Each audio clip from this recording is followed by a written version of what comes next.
Going over to YouTube, refreshing till I see it.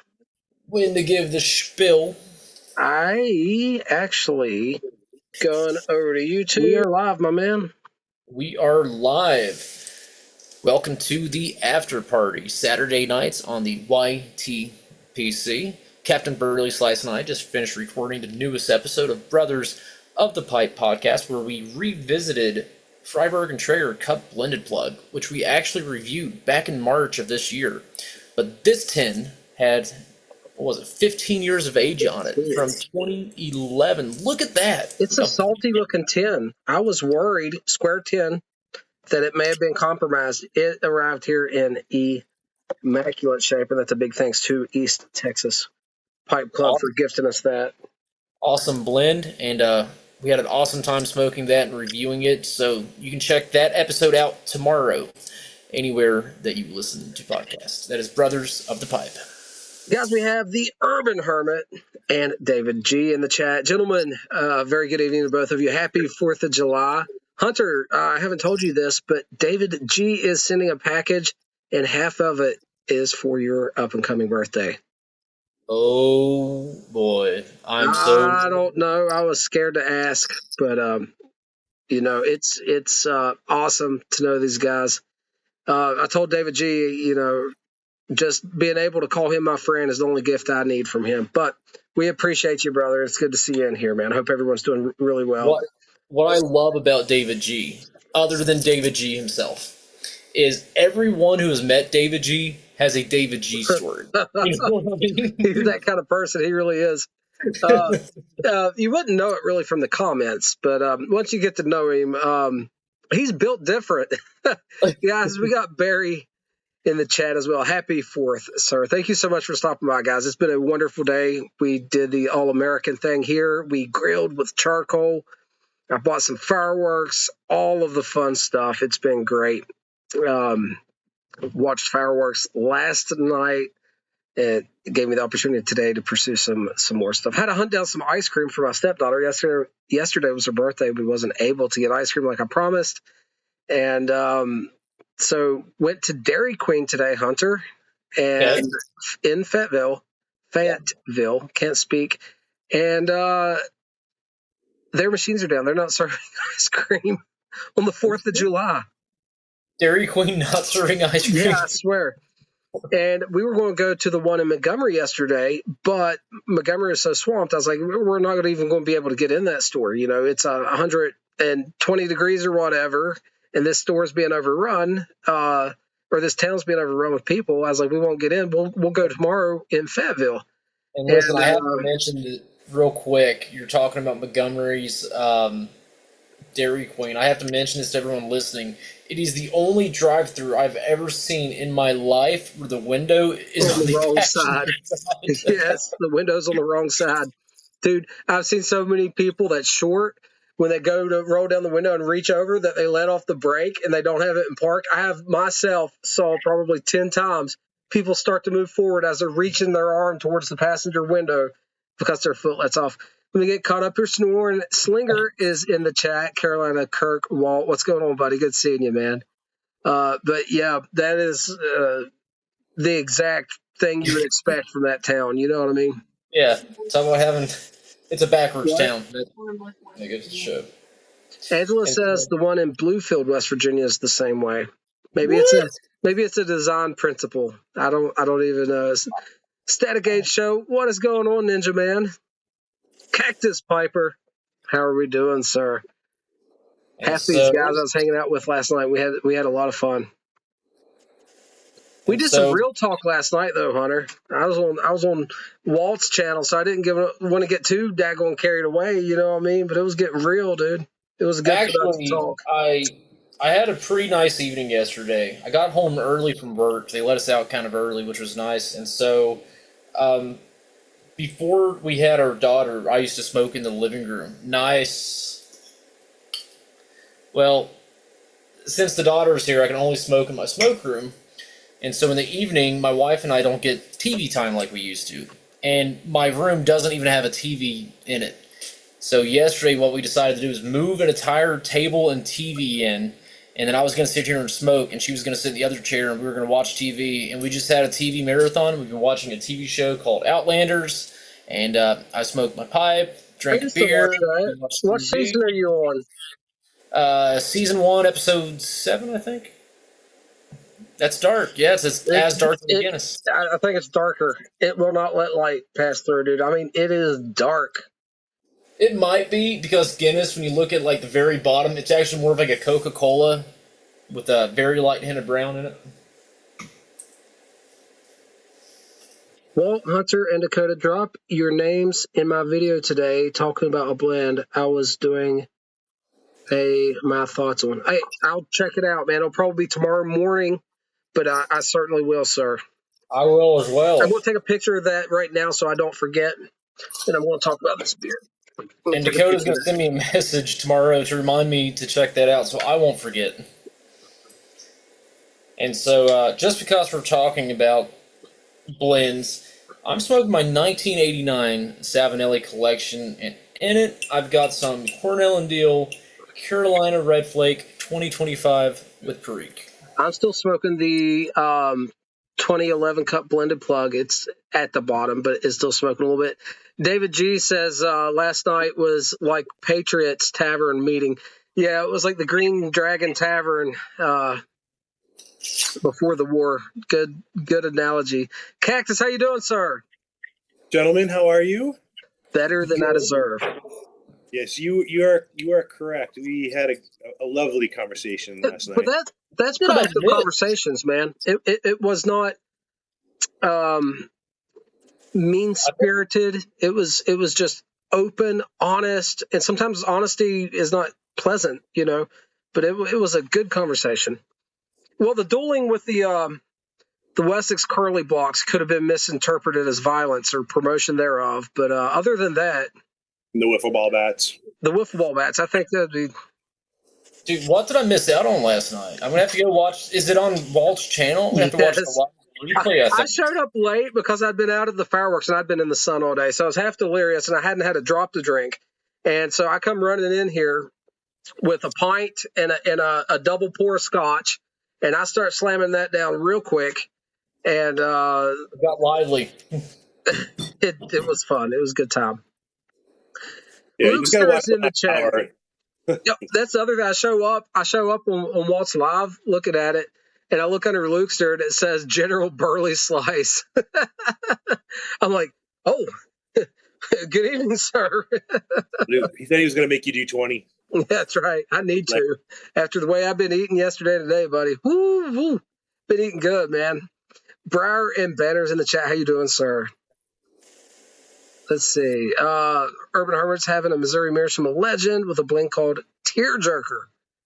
All right. I smoked 2 or 3 cobs today, actually. I smoked a lot more today than I typically do. I was in a real cob mood. Hey, Static A Show, he didn't just outrank me, he outclassed me as well. Briar and Banner was about to hop on the live last night at like 10:20. We were all ready to hop off. I think it was like 1:30 a.m. like Walt's time. Oh, dude. I was like, we should probably go to bed. I was like half delirious, I'll be honest, man. That's probably 1:30 for you too, huh? It was late. So, Dakota, if you're Captain Burley Slice and Lukester's General Burley Flake, can I be like Sergeant Virginia Snob? You can be whatever you want. It's free country. We've established that, okay? And if anyone wants to be a contrarian, they'll have to duel you with wiffle ball bats and to the death. I will fight to the death with wiffle ball bats. I thought a bag of sliced light bread would also be a interesting way to go. A pillow fight with loaves of bread? Yeah, or a bag of oranges. I think David G said do it with a Wessex Curly Block. Be an expensive but entertaining way to go about it. That would do the job if you club somebody over the head hard enough. Have you ever seen one of those like in person? I have it. What's going on, man? I think you're muted, my man.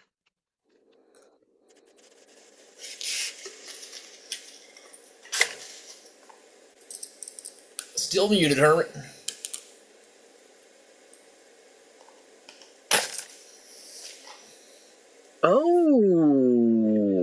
So Walt's got some Jermaine's plum cake and a Falcon. David G's got some penny farthing in the LCS 1024 and sipping a Penny PBR. Farthing. Love Penny Farthing. Great blend. Dr. Bob's Nightmare says Can you hear me now? first. I can hear you, sir. Mr. Slinger. How's everybody Howdy. doing? Happy 4th, y'all. Happy Independence Day. Thank you. Happy Happy 250th. Yes. Happy Independence Day to my American friends. Hey, thanks, man. Hey, And you guys had Canada Day the other day, right? Yeah, July 1st. I was thinking it was something like that. Cool, man. Is it a big deal there?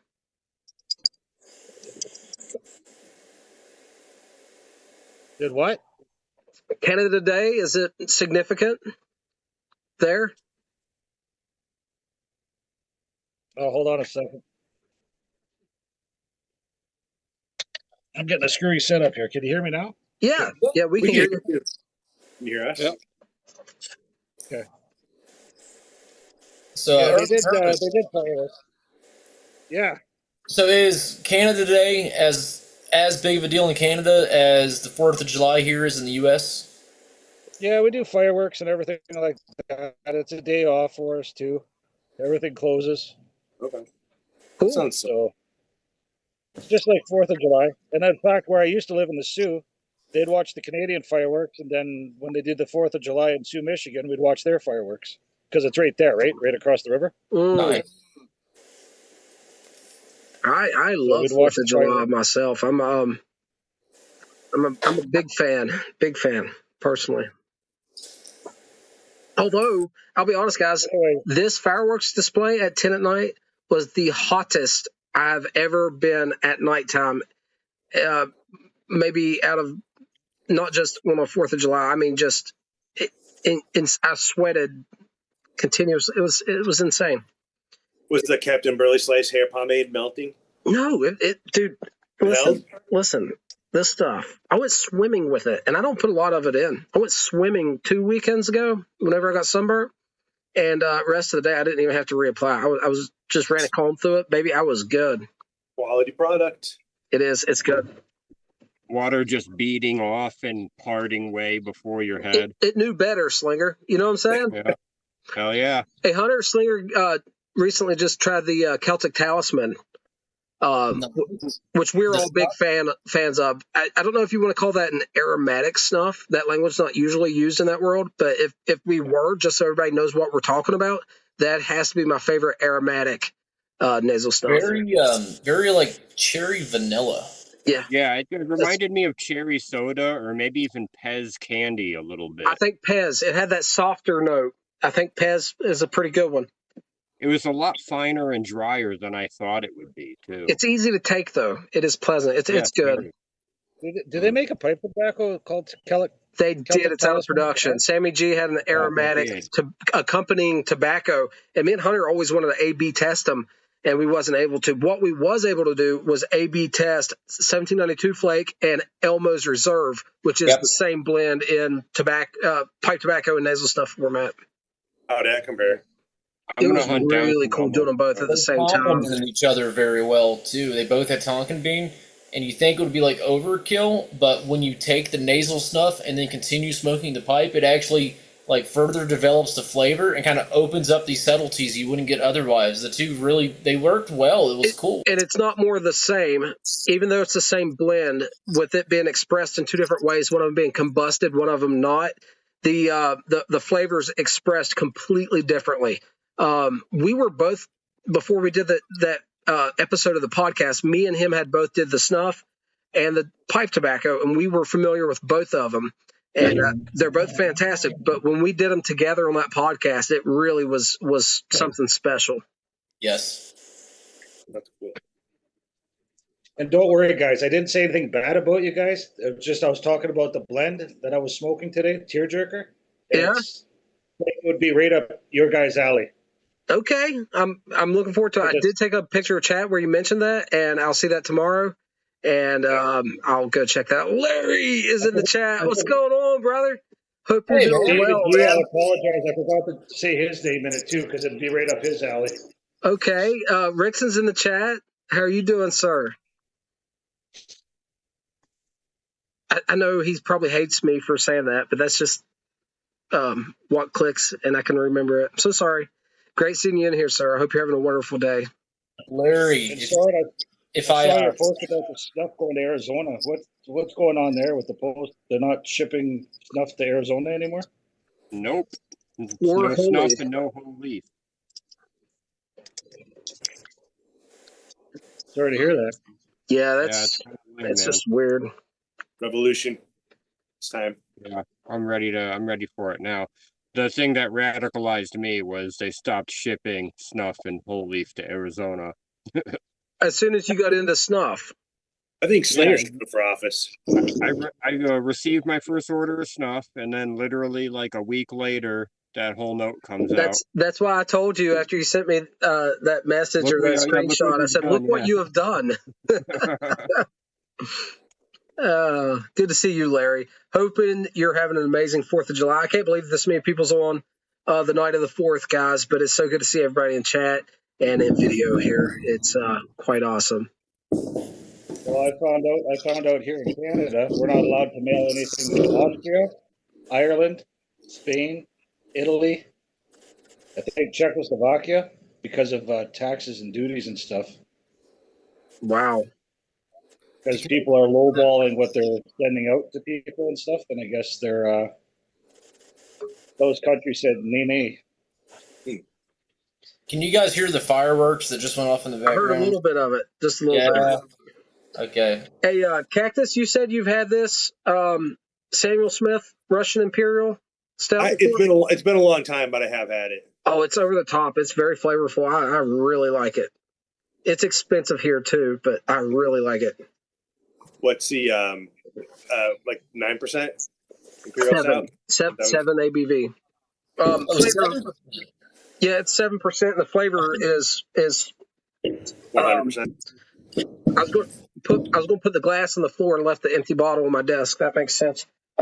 It's a flavor I used to only occasionally drink, but for some reason at the moment it's pairing so well with tobacco. That Russian Imperial Stout flavor is just now not any tobacco, but like I have one of these Perotti fire cured cigars, and what was it the other night? I had it with a Amphora Burley. Delicious, super delicious. It's like part coffee, espresso, part chocolate, part dark bread, and it's a good one. I really enjoy it. Yeah, those Perottis do sound nice. Oh, I those love are them. great cigars. They're right up there with Toscanos. Yes. Does everybody have access to these? You'll probably find them. This is actually one I can find locally, and I can't actually find tobacco products locally, but I can find these. I pay too much for them, but I can find them. We have so I many can't find cigar them. houses around here, man. I could probably find one of those somewhere. I've been looking for those box of it comes with like 70 or 80 of the Avanti Kentucky Fire Cured cheroots. I like those too. Yeah, I've been looking for them. I don't want to order them offline, but if I have to, I will. My favorite Avantis are actually the Avanti Bourbon. Really good sticks. That's funny because a lot of tobacco products that use bourbon is not good, to be honest. I love the Avanti bourbon, and then there's an old school cheroot that's still in production that was the original bourbon cheroot called a Ramrod. And keep in mind, all of these are owned by Avanti now. Yeah, this is Avanti too, isn't it? Yes. Yep. And then Avanti is actually owned by Toscano. Is it? It is. Okay. But I've A/B tested Avanti bourbon and then the Ramrods just to see if there's any difference. And the two profiles actually do have a little bit of a difference. It's not the same cigar repackaged, so that was kind of cool. Whoa. Y'all hear that? Yeah, booming. And it begins the illegal fireworks shows, baby. Is that coming from my end or your end? That was mine. That was a decent one. I bought a bunch of fireworks today too, but every time I light them off here, the neighbors comes outside screaming at me. Most years around here, you'll get fireworks around the 4th a week before and a week after, all night long. I haven't heard a single one out here yet. It's still early there, though, isn't it? What time is it there?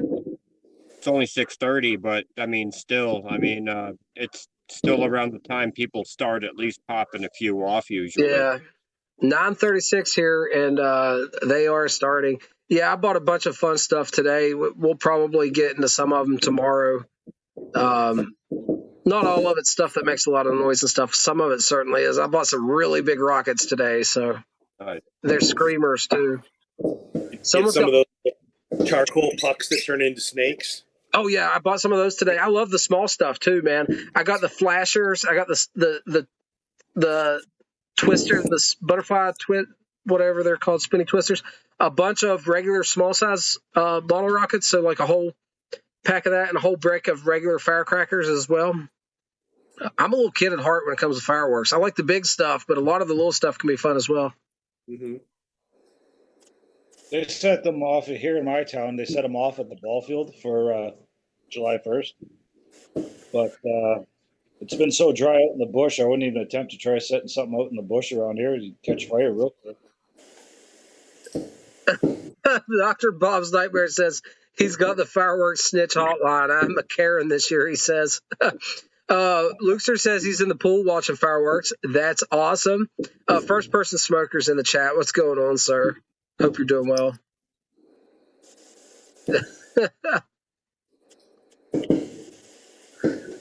So Luxer brings up the Joe Dirt quote about snakes and sparklers. Hoosker do's, Hoosker don'ts. You telling me you ain't got any?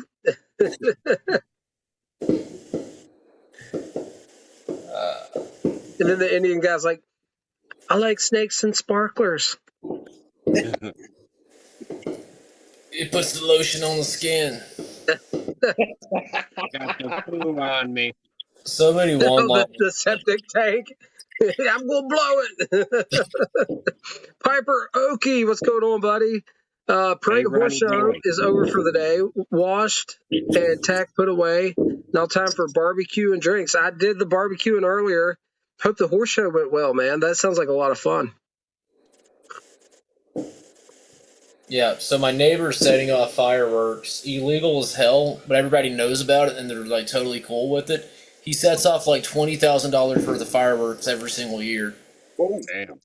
Huge show, privately done. Illegal is all get out, but again, like everyone's cool with it though, so nobody does anything. It makes it so much cooler when it's illegal. It's just like moonshine. You can have the same moonshine with like a label on it that you pay taxes on. It's not half as cool as illicit liquor. You know what I mean? Well, Sean is in the chat. What is going on?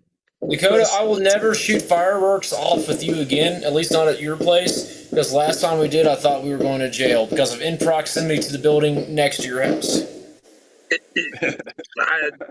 No shits were given, and I'm not saying a firework did land on the federal post office building, but it looked like it did. Dude, the cops rolled up next door, and there's no parking where I live because we had so many people over.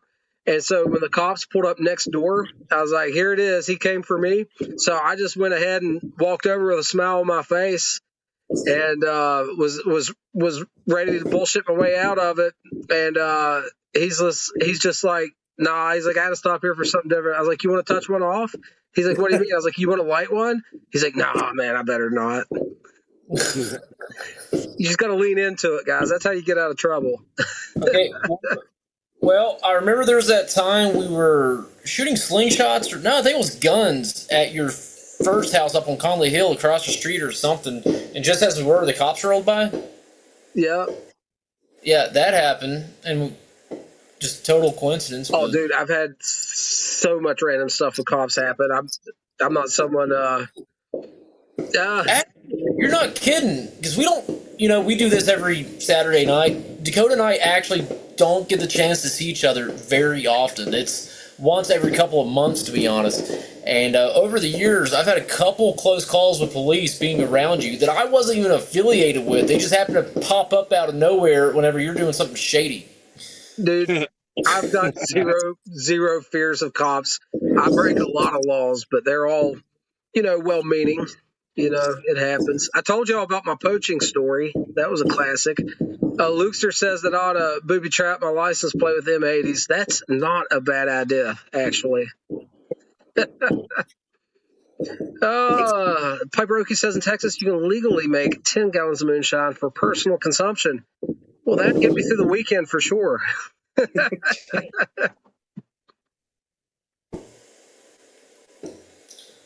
Oh. Yeah, 10 gallons. How often? 10 gallons a month? The state laws changed in West Virginia to something similar, and I don't recall what it is. I think it was I don't remember. I read it when it first changed, but it's been a while back. It's so stupid, distillation of alcohol could be as simple as putting wine in a bowl, putting that bowl in your freezer, and when the water freezes on top, you take the ice out, right, and throw that ice in the sink. That's ice distillation, and you've just broken federal law unless there's exceptions made for home distillation. So the laws are really kind of silly, to be honest. Oh, yeah, I just wanted to pop in and say hi. I'm going to beat out and go have fun with the boys tonight. All right, Slinger. Thanks for stopping by, brother. You take care, man. Y'all be easy now. Happy 4th again. Happy 4th.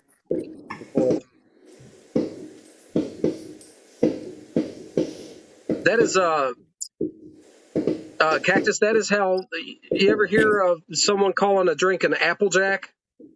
Yeah, I don't know for sure what it is. Well, now it's typically moonshine with a cinnamon stick stuck in it. But originally, Applejack was when farmers would have cider, right, from their apple harvest, and the cider that was not as good in flavor would be stored in the barns for overwintering, whereas the good cider would be drank fresh.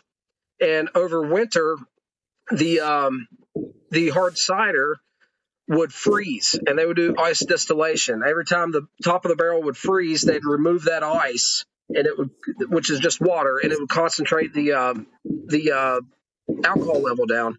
And that's ice distillation. And it's an old school method. It was big in Appalachia with the hard cider, and that's where Applejack come to be. Sounds pretty good. It's simple, but it's actually illegal unless you're allowed to distill spirits. Hey, Dakota, check out Sean's comment in the chat box if you would. Sean, I am on the search. If you live in New York State and have access to the LFD Triple Lajero, I would pay good money to get me and my brother here one of them. My understanding is that is made exclusively for one lounge in New York State, but the LFD does produce them. I am a glutton for punishment, and I love strong tobacco. Yeah, I would love to get me some of those. We both love the Double Lajero a lot. We both smoked a lot of the Double Lajero, a few different Vitolas. The Triple Lajero, that'd be pretty cool to give it a go. It's been like unobtainium unicorn stick that we've kind of been trying to get. I've actually just heard of it a little bit. There's not a lot of information out about that one. I didn't know it was a thing until you told me. I've never seen it mentioned online. Oh my goodness, he's going to the shop tomorrow. Listen, if he's able, listen, I will pay you double retail and shipping. We'll pay you twice whatever it costs you to get them, and shipping if you could ship us 2 of those cigars. I'm not even joking. Let me know how much. I'll pay for mine. Listen, it's been on my radar for years now. Long time. And I would just the possibility. I'm excited now. Unobtainium, completely unobtainium. Hey, Dakota, something else I wanted to mention real quick. Smoking pipes is where I buy most of my pipe tobacco, and I knew they sold cigars. I never actually looked at their cigar selection. So yesterday I spent a little time going through their cigars, and they sell West Tampa cigars, and they sell the Devil's Crab in singles, 5-packs, and I think a box of 20 if you want it. Around 10 apiece? And they also sell Toscano at a really good deal. I don't know if that's new or not. I didn't know they sold Toscano. Because I would have been throwing a box of Toscano, like a 5-pack, in every order had I known that. Well, that Peter Stokeby Luxury Navy Flake I just ordered was from Cigars International because they had the the oddly specific cigar I wanted. Lukester, or not Luke, I'm sorry. Hey, Lukester. MKE Chris is in the chat. What's going on, Chris? Hope you're doing well. I don't know if you're off vacation yet or not. Justin is in there. Good to see you too, sir. But yeah, I ordered pipe tobacco from Cigars International. I've done that before, like forever ago. But just so happened to do it again. You can you can get some good deals on pipe tobacco on Cigars International. I bought some Mosquito a while back. I think I got like one of those deals where it was so much off, and then you punch in a code, and you get an additional percentage off. I did see that Cigar Page Hunter had a 5-pack sampler for like $35, and it was a good lineup, and one of the cigars was a Nibble Crab. So free shipping, and it averaged out to $7 a cigar. So did you know that Cigars International also does free shipping now on all orders? I didn't know that. Mine was, but I didn't know if that was because how much I ordered. Oh, Cactus, you're dead nuts right, man. Evening Flake is $60 a pound. I looked that up today, so it's right at the same price. So I'll keep that in mind. I don't know why I was thinking that was a little bit more, but you were right, my friend. Because the black dot's so expensive? Maybe it's messed with my perception. Rye Bread Piper is in the chat. What's going on, sir?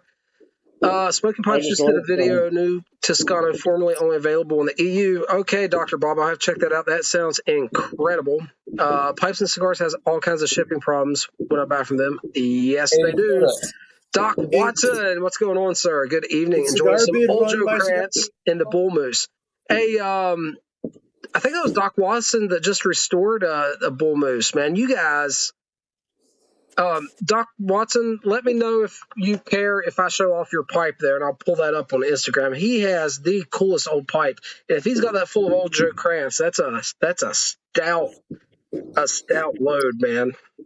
Let me see here. One of my faves. Yeah. What is it? Up there. One of my faves. That's a classic. What's that? Old Joe Krantz. Oh, yeah. I'm crazy about it, man. Real quick, the LFD Triple Lajero, is that the TP Triple Threat? I don't know. Yeah, that was him. That was him, guys. Go ahead, he said. All right, check out this Bull Moose, guys. Oh, yeah. Oh, that's pretty. Very nice. That's a massive bowl. Look how wide. The chamber. I'll last you a little while. Let's see. Here's the side profile of it. That's got a bigger bowl than the 673. Oh yeah, dude. This thing's a beast. It's a gorgeous pipe, though. It's a let me see. It's a Wally Frank pipe. It's a pipe of the month. That's an American-made pipe. Yeah, he Gemini says it was manufactured between 1942 and 45. World War II pipe. That's really cool. Okay, he just cleaned it up mostly, but yeah, man, I remember when you showed up here in chat. I remember that pipe. That was a cool one, man. You know, that's not a shape you see every day. No. That Bull Moose that Smokestacks had made by Papa Bear, I think, was pretty gnarly, too. Yeah, you don't see a lot of those in the wild, that's for sure. Okay, so Rye Bread is enjoying a cigar by the fire. Listen to the fireworks. That's beautiful. It's always a good time. Sean says he stopped by Cigar International earlier, got their final Presbyterian 10 for $12. Not many of those left out there, huh? More in the pouch now. And the price increased. Why do that? Why do that? Put it in the pouch and then you increase the price. Like, that doesn't make sense. I know that was the whole thing that like tore up most people. Walt's having some Elwood of London #2 in his Weber panel pipe. Very cool. Very cool. If they had to increase the price, keep it in the 10. If you need to make it less expensive, or if the prices have gone up and you don't want to change the price, like switch to pouch but keep the price the same, you know what I mean? Don't go with the inferior packaging system and then also increase the price significantly. Like one or the other. Change the Yeah. packaging, change the price. Don't do both. Or Bad look. at least increment it. Boil the frog slowly. Yeah, don't do it all at once. Now, for me, a pouch, either way, I use pouches quite a bit. So, pouch, for me to load a pipe is no big deal. I can see where Hunter people agrees with you. It's if you're going to smoke it fresh, Hunter agrees with you, and so do I. It's probably more convenient. The thing is, for long-term storage, and we know it costs less to manufacture. Doing both at the same time is just a little over the top. And I've got, like Dakota just said, I do agree. I have no problem switching to a pouch. Presbyterian isn't a mixture that people statistically are aging or trying to age. You can smoke it fresh. That's really what it's designed for. But don't switch to a pouch and increase the price. You know what I mean? If you just switch to a pouch and keep the price the same, I'd be okay with that. Because I get it. Things cost more. You got to save a dime somewhere. But the double hit sucked. When they first came out, though, didn't smoking pipes have a sale for the same price as the tin with the pouch or something like that? Yeah, so it was out of stock for a long time, and there was a rumor that it was being discontinued because the packaging was switching. So it came back out in the pouch, but it was on sale for the price that the tins were previously. All right, guys, real quick. Doc Watson says big bowl, 0.81 inches, but only 5 inches long. I think it was a perspective thing. 0.81 is not that big. A standard 311 KS is 0.75. No, it's 0.79, isn't it? No, I can't remember. No, 0.81 is not that big. I was thinking that was much larger. So it's only 5 inches long. The perspective there is making that look really, really big, I think. Well, we have How a big huge is the ball on it 320 for a ball? pipe. I'm sorry, guys. What was it? How big is the 320 bowl? Pretty big. A 3? It's not super deep, but it's wide. At 320's got to be 0.8, right? I'm actually going to look that up right now. I'm sure they all vary a little bit. The depth is 1.33 and the diameter is 0.92. Okay. Be good. Right, Wide. I haven't had those Great Lakes cigars. Not familiar with those. I've heard the name. I don't know anything about them. Dr. Bob just says he hates change. I don't disagree, man. Change. Here's the thing, guys. We have all been beat over the head with change throughout our lives, and very rarely is change good. They take Oreos out of the packaging, but leave it the same and raise the price. Half the bag of chips is there, and it's the same price. Like as far as products goes, change is not usually productive change or a better value or anything like that. Usually when something changes, it is a way the manufacturer has said we have enough social capital that people's going to still buy it, and we can risk sticking it to them a little bit more or something of this nature. There's some exceptions. There's some, especially in smaller upstarts and entrepreneurial pursuits where people are really driving to do the best job they can, where there is rapid change that is all improvements. But in most stuff, especially that it's been around for a long time, if there's change, it's not a good thing. There's exceptions, of course. It's just most of us in the back of our mind, when we see change, we associate that with downgrading in quality, a lessening of quantity, or more expensive for the same amount, or a mixture of all of these, So Yeah, remember when you were able to buy a pound of bacon? Now it's not a full pound anymore. It's like Still 12 or 14 price. ounces or something. Yeah. Remember when a tub of Prince Albert was actually a pound and now it's 14 ounces? And in Dominican Republic. I'll tell this story again, guys. I did a video today and talked about it on the live last night. But Luke Sir says fireworks, lightning, and thunder, time to evacuate the pool. I'd say that's a wise idea, my friend. Be careful. Sonora Singer says that his, is it Trevi 311 is 0.8. His others are 7.9. And that makes sense. That is what I was thinking. So that 0.81 is not all that big. But yeah, real quick, guys. I know I told about this last night, and I did a video on it yesterday. But I'm sure not everyone got to see that video. I was in a store I used to frequent a lot yesterday and saw this tin of Prince Albert. It had like a layer of dust on it. And I know the owner somewhat, and asked him how much. He was like, "Man, that's really old. It's probably no good now." I was like, "Well, give me a price." And he's like, $11. And I got this 14-ounce tub, Prince Albert, made in Richmond, Virginia. So it's old production before they moved to Dominican Republic for $11, and I'm super stoked about it. That's awesome. New to me, to the guy, bought to, gave to his own Brothers of the Leaf are awesome. Brothers of the Leaf,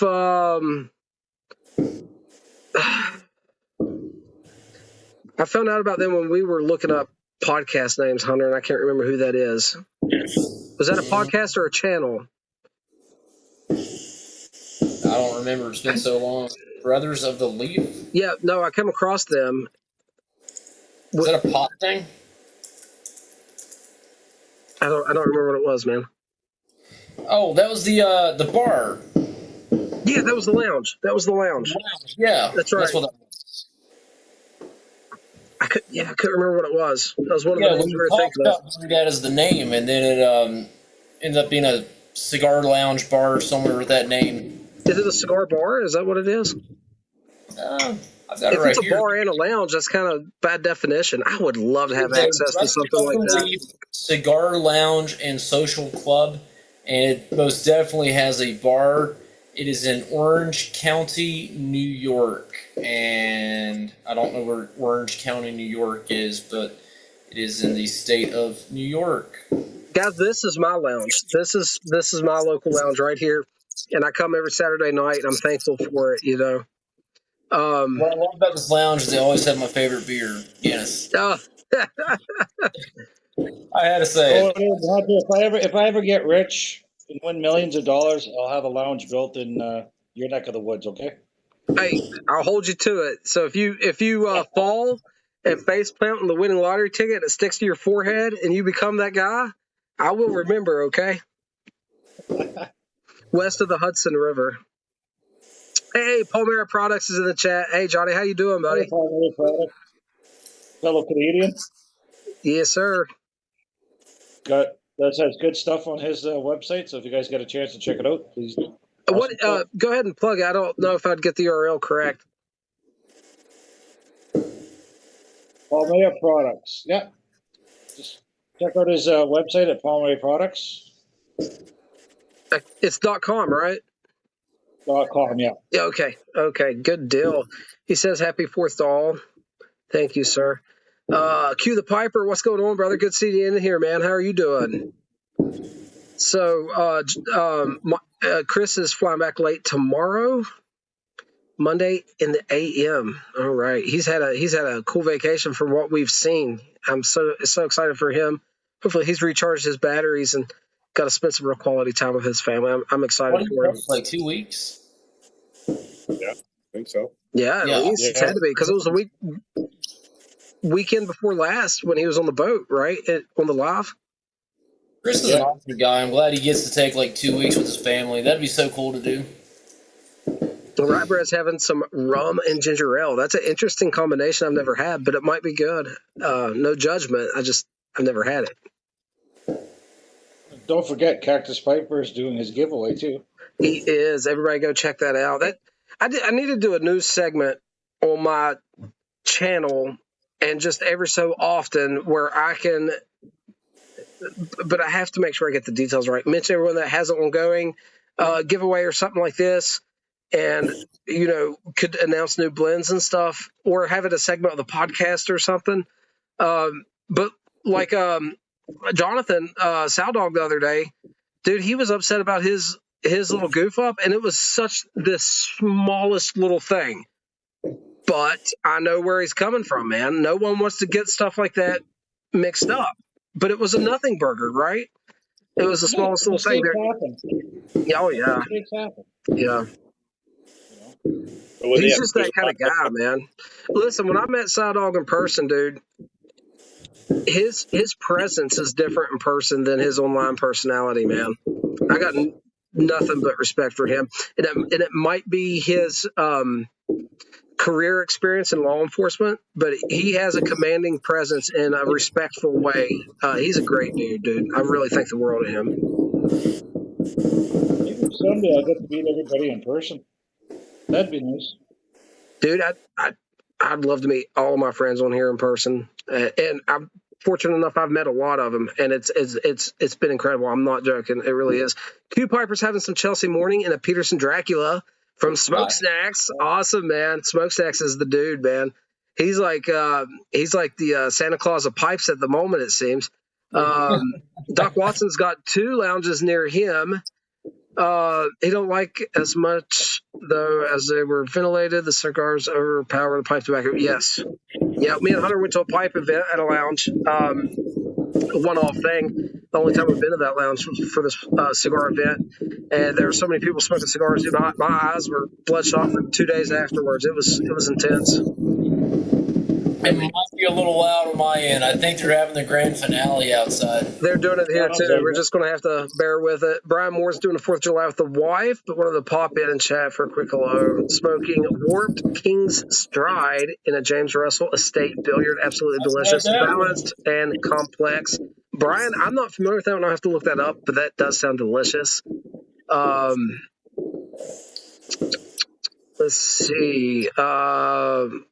Chris is planning on being back live Friday. Been trying his best to keep up with all the social stuff, but been busy. We don't expect you to, Chris. Enjoy your vacation. The Stride is Virginia, Creek, Burley, Black, Cavendish. And that is one that I'm not familiar with. I've had a few warped blends, but not this one. Brian says, kudos to On The Go Tobacco. The pipe caddy he made him is a fantastic product. Brian, it wasn't you just emailed me about that, was it? Someone just emailed me about that last couple days, and let him know who it was that made that. Yeah, Rybread, that would be an awesome one to make it to. He says we should all try to make it to the Columbus show. I don't see it in the cards. I wish I did. Yeah, I'd love to make another pipe show soon. We had the absolute time of our lives. It was a blast, and as a pipe smoker, it's not very often we get to be around other pipe smokers, and just an experience I'll never forget that I hope one day, preferably soon, but that, we'll get to re-experience that again. And I think I would definitely enjoy, like, Muletown now more, having experienced it once and knowing what I'm getting myself into, because it wasn't quite what I expected, you know what I mean? I didn't know what to expect, but it wasn't exactly as I imagined. And now that I have an idea of a little bit of the chaos, but a little bit of what to look forward to as well. Oh, I would have paced myself a little bit better. Yeah. No doubt about it. We were up way too late Friday night. Way too late. And we paid the cost too. Dude, we were so tired. We were suffering. And then we go to the Awful Waffle in the morning after we've been up till 3 a.m. drinking bourbon in the hotel parking lot in the back of a truck. And it gives us, we eat, and then me and Hunter's like, got time to burn, so we're going to go to the local liquor stores, look for some bourbon. We get in the first liquor store after we go to the Awful Waffle, and my gut is speaking unknown tongues, you know what I mean? And Hunter's like, man, I'm going to have to go back to the hotel room. And I was like, dude, I didn't want to say anything. I'm really glad for that, you know what I mean? We both went back knocking knees, cold sweats. Yeah, good times. That's no exaggeration. That's exactly how it happened. Listen, that Waffle House food was delicious. Fresh coffee. They kept retopping it. Like, I had a great breakfast, but well, it was funny because I'll be honest, I've had there's a place like the Awful Waffle, but it has a different name. I can't think of what it's called. So it was both our first time at an actual Waffle House eating, and the food was great. And we're like, why was it only $12 a plate? And then about 30 minutes later, we realized why it was only $12 a plate. Huddle House is where I used to eat at when I was in Virginia for a year. There's a place called Huddle House, which is exactly like Waffle House, except the name. I've only been to like IHOPs and stuff like that. There was a privately owned Waffle House type deal in Fayetteville, Hunter, where the Sheets is sitting now. I don't know if you're old enough to remember that. Do you remember before the Walmart and everything went in? Yeah, the Pancake House that used to be there, like Yeah. a wooden building. The looking cowboy, thing. the big fiberglass cowboy. Yeah. That was Wood- incredible. Johnny Chris asked me and if I ever go to any shows other than Muletown. Muletown is the only pipe show I've ever been to in my life. That once this year. So looking forward to if the opportunity presents itself going to as many as possible, but it's just very unlikely for me to get out much. I wish I could. Dude, Wisconsin Chris is firing shots at me right now. That is funny. Sandwich. I remember that watching the video. Dude, it was so good. Not gonna lie, shady is all get out, but it was so good. Doc Watson's talking about a fly puck made by Fish Pond that makes a great tobacco puck for $6. I'll have to look that one up. Haven't fly fished in a while, but I love it, man. It's awesome. That was such a weird live because we stopped at that gas station. I'm getting fish. There's like a inappropriate A shot billboard above the sketchiest motel you've ever seen in your life and a random gas station. And we stopped to get fuel. Hunter does intermittent fasting, so he doesn't eat until we get up near noon. And you know what I mean? He's running on nothing but black coffee. Good on him. He finally decides to eat, and we have the whole weekend ahead of us, this big opportunity that we didn't think we'd ever get. And he's going to roll them dice on some gas station fish. Risky. That's and all risky. at the same time. And while we're doing this on Facebook Live, or YouTube Live, sorry, it was definitely a live video while all this was going on. You can go to Captain Burley Slice's profile and check it out. We had 2 people watching from planes up in the sky. It was crazy. Yeah. Totally I random. was watching. I was there. Yeah, that was funny. Oh, were you on the live when we did that? Oh man, that was as random as could be, but a lot of fun. Dr. Bob's Nightmare says he's bait shop crawfish, so don't feel bad, Hunter. Oh, God. Hunter truck was like a Cheech and Chong movie with you guys hotboxing the cigars in there. Dude, Hunter actually outsmoked me, and I'm an animal. I'm like David G. But Hunter just had so much raw determination. There was a point where I'm like, I need oxygen. You know what I mean? We chain smoked cigars all the way. It was an 8-hour drive, and I think We had 5 or 6 on the way up prior to Muletown. Then we smoked at Muletown. I had 5 on the way there, and you had 6, is I believe what it was. Okay. But like 5 cigars back to back, guys, and some of them were some units, you know. I was like, I couldn't breathe. I was like, I felt dry. You know what I mean? I was like, okay, I'm done. Hunter's like, oh, you're stopping, are you? And that's not Hunter, guys. Usually I'm the over the top one. He's the reasonable one usually, but he had his mind made up that he was breaking records that day. And, whew. I didn't break any records, though. I had 6 cigars on the way up, 1 there. So I had 7 cigars that day. My record is 10 in a day. Hey, I did end up having another cigar, though. You did. So you ended up with 6. I ended up with 7 because the last you had cigar one with me. It was it the Caratoba you bought us? It was awesome. Yes, we smoked the Caratoba first. Yeah, I bought us both the Caratoba. Yeah, we'd had Caratobas before. Great cigar. But the Oz family was there with the really awesome reps. We went ahead. Actually, you bought them. You bought me and you both a cigar. Yeah. And we smoked the Caratoba with Tim Osinger, didn't we? We did, Yeah. which was really cool. Really cool. But Cigars of the day is amazing. Sean, we were at Muletown this year, 2026. I said that my record for most cigars in a day was 10 cigars, and for the longest time, I don't think Dakota believed me.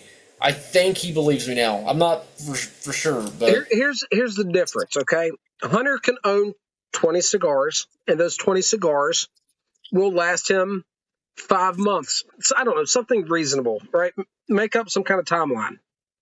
If I own 20 cigars, I will smoke 3 or 4 a day until they're freaking gone. It doesn't matter how many cigars I own, I can burn through them. You have no idea, right? So Hunter's reasonable. I am not. I'm over the top. He's much more like normal. And so, like, as far as like in my mind's eye, I could out drink him, right? I could Probably do that. I'm a bit of I could out cuss him. I could no. flirt with No, women better than him. That's a no. Like, I got all these hidden That's also a talents, no. right? And I thought for sure I could smoke his ass right under the table. I'll be honest. I thought I could smoke his ass right under the table, but he proved me wrong.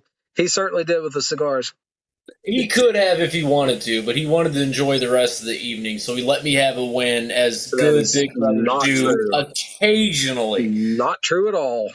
He won fair and square. And then when you had your 7 cigars, and then you went into Muletown, did you smoke some bowls too?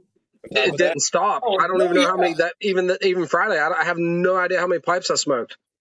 No I gotta idea. go. Put it this way, I am a little prone to tongue bite, but I guess it's not anymore. You know what I mean? I guess maybe at one point it was. Oh. So I haven't had tongue bite in a while. After the Muletown show, my tongue was like rawhide leather. It was rough. I know.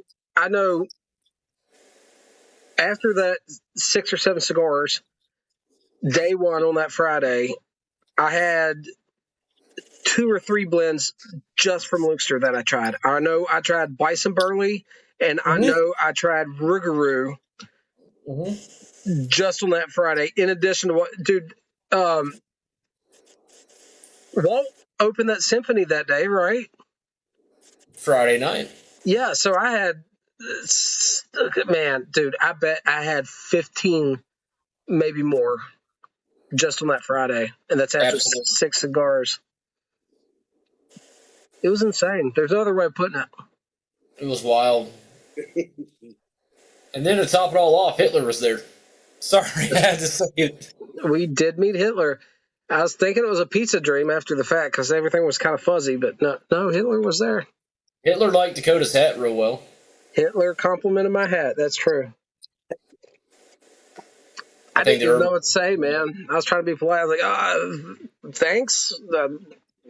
You know, what do you scream out? Die, you Nazi scum! Like, what do you do here? You go for the throat? What do you do?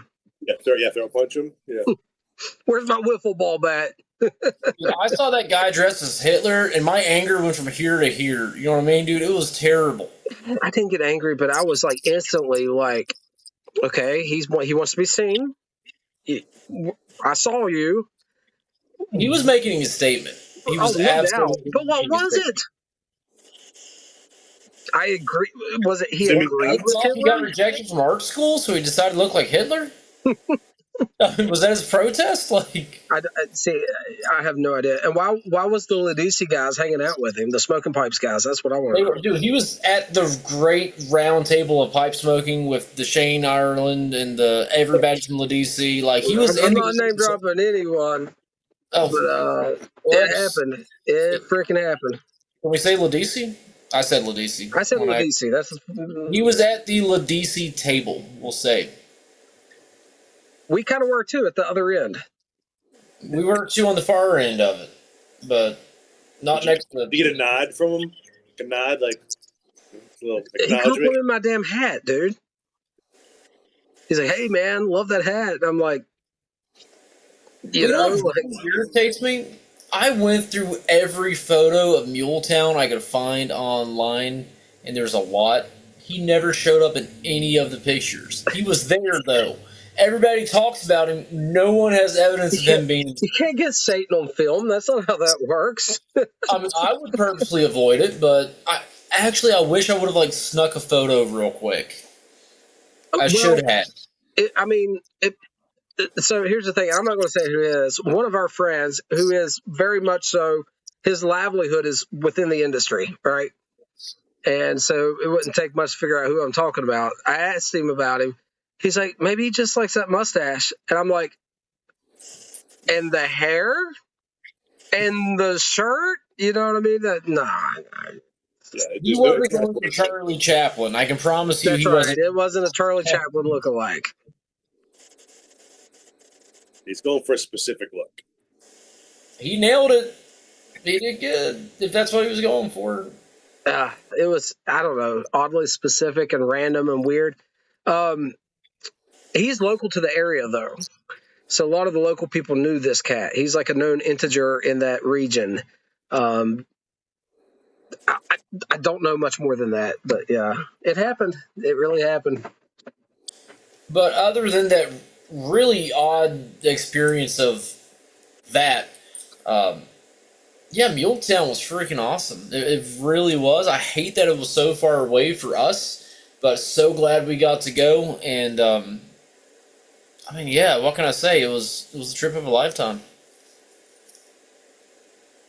Oh, it took me a second to realize what you had. Let me go grab something real quick. Absolutely.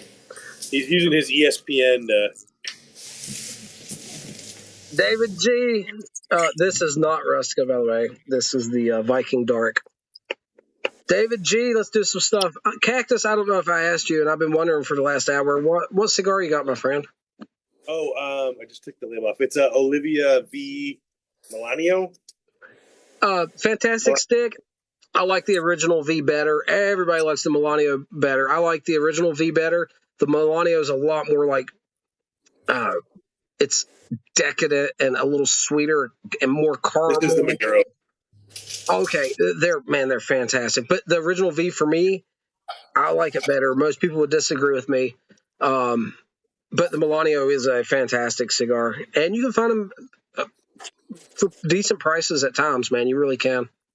Yeah, I got a mixed 5-pack of the Olivia V's, and then had a couple of these, and then I think had a O and a G. Maduro.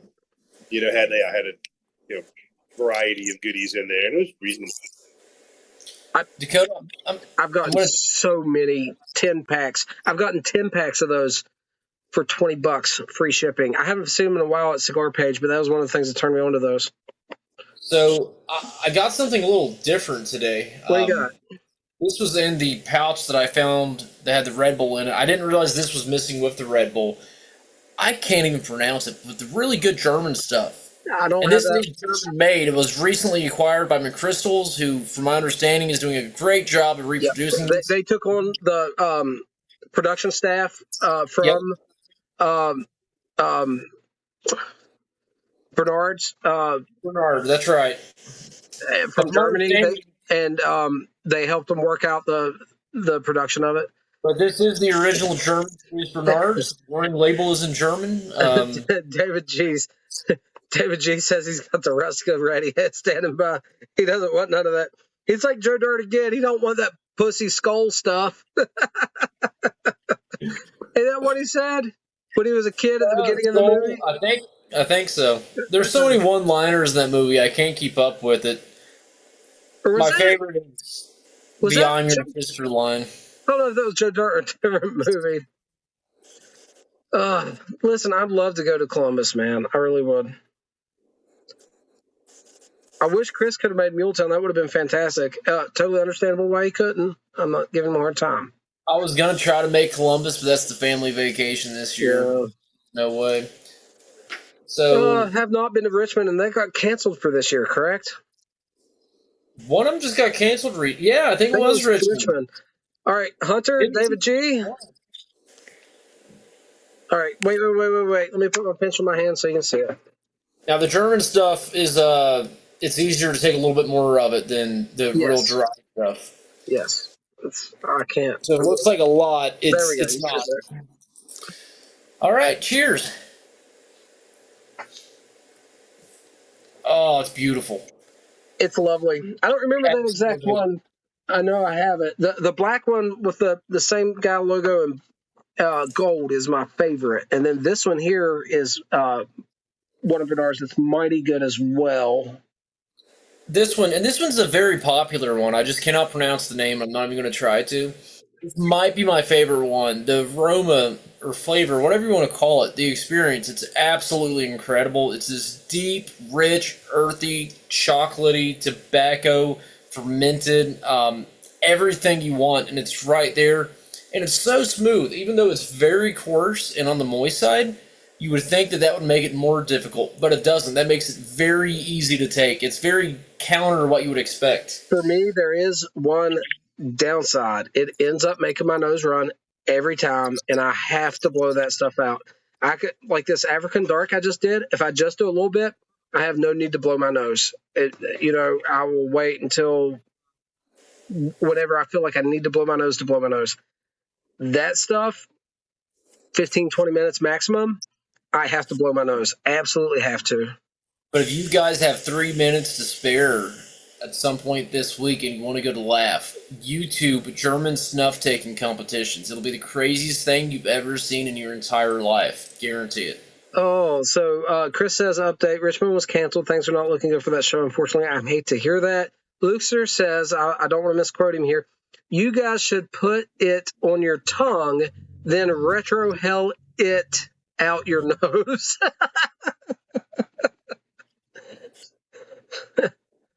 Richmond for ticket sales, I'm assuming.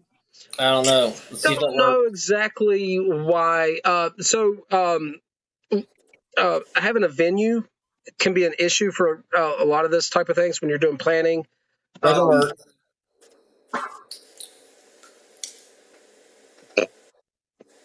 Now we Yeah. know. Doesn't work. I tried, Luxer. I tried. It just sits there. All right, guys. The Peterson did great for the podcast. I have the old 311 KS, and I think we're going to put some Prince Albert in it. Does anyone know anything about Prince Albert as a historical figure? Gentlemen, Good question. smoke. Or is that King Edward? That was King Edward. Okay. So, interesting thing. You guys know that I've been on a sartorial path, trying to do everything better in life. One of the things, be more presentable. I want to be able to speak better. I want to be able to cook better. I want to be able to make love better. I want to do everything better. But one of the things is I was never taught how to dress as a kid. I was a feral child. And now as a grown-ass man, I've decided to learn some of this stuff. So one of the things about Prince Albert that's interesting is there is a knot, a way to tie a tie that is called a Prince Albert knot.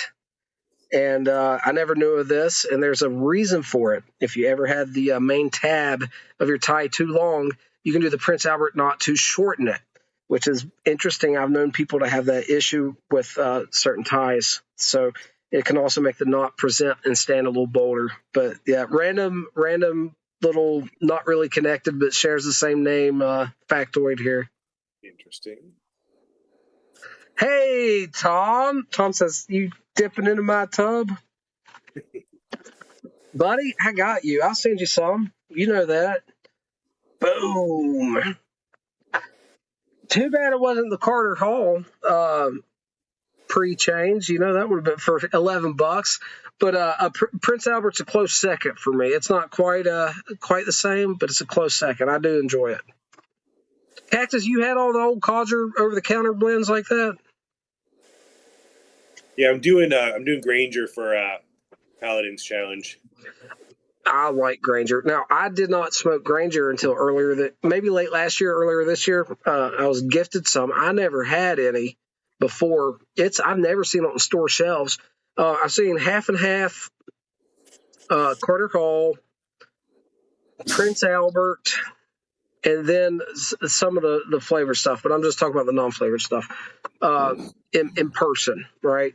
I know in certain markets, though, Granger was a very common over-the-counter blend, but I've never seen it in person. That's one I don't really know much history on either.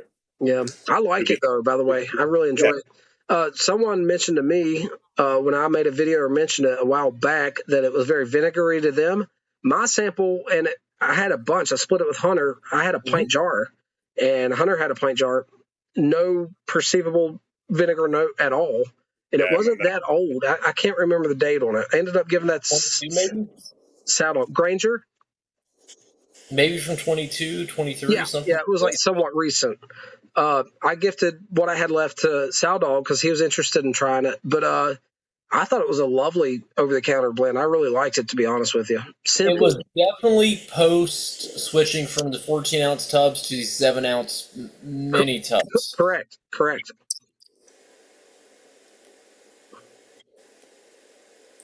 Walt says he likes Edgeworth if you want to send him any. I Well, sent it all.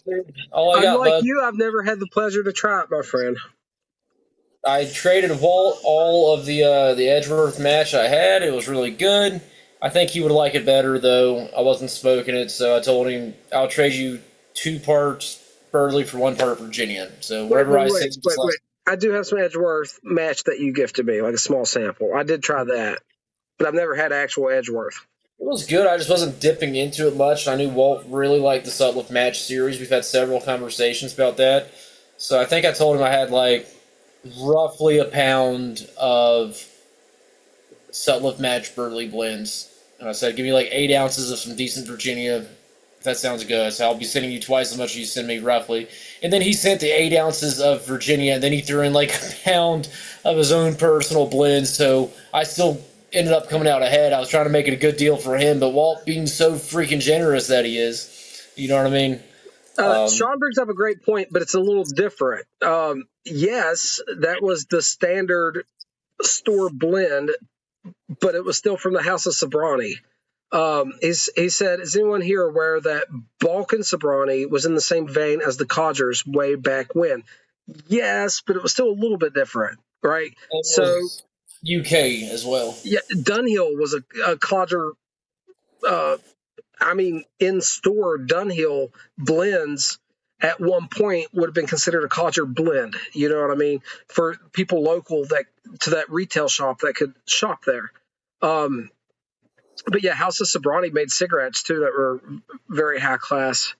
They were huge in Europe back in the day, man. Which one's Barking Dog, Doc? I don't remember. I know the name.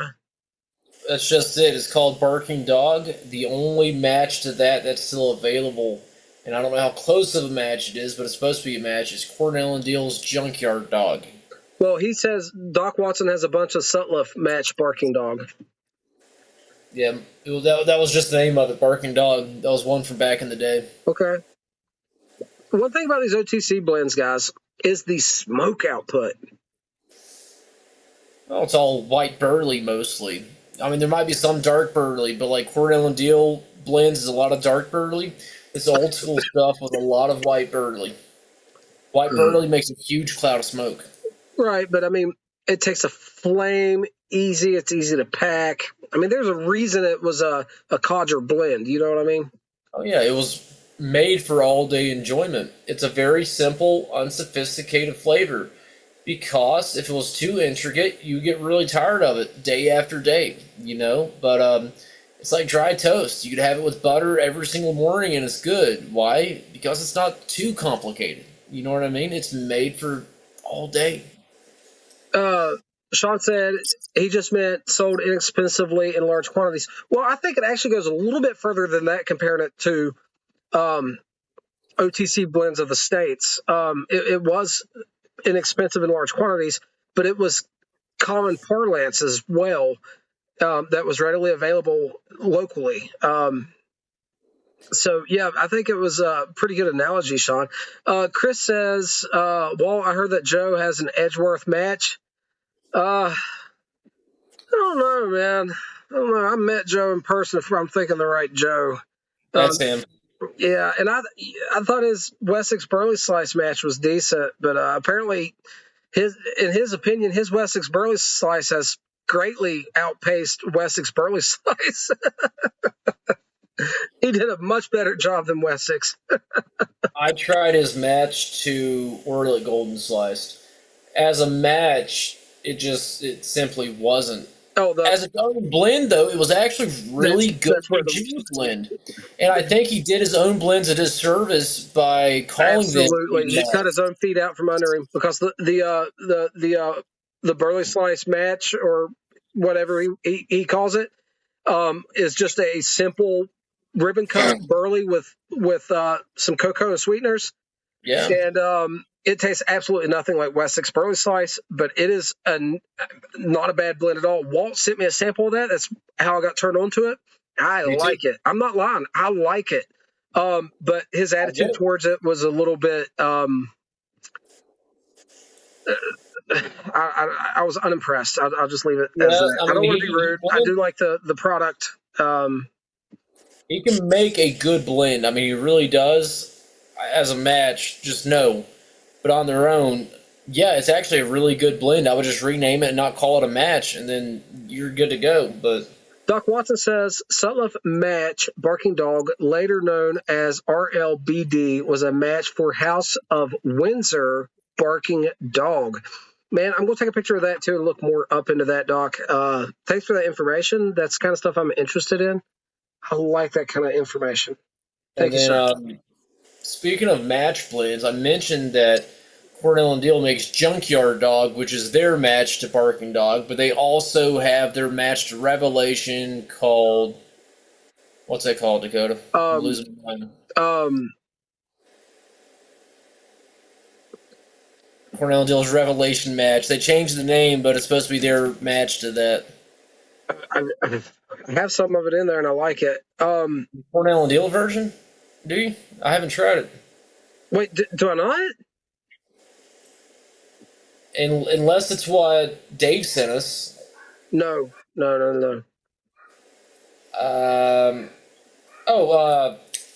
you call it? A vision, a sudden religious vision? Epiphany. Epiphany, yeah. I do have Epiphany in there. I certainly do. Have you not had that? No. Oh, I got some. Thanks, I've had everybody. the match. I liked it really well, but no, I've never had Epiphany. Well, I certainly have some in there. If you want to try it, I got some jarred up. Yeah, good stuff.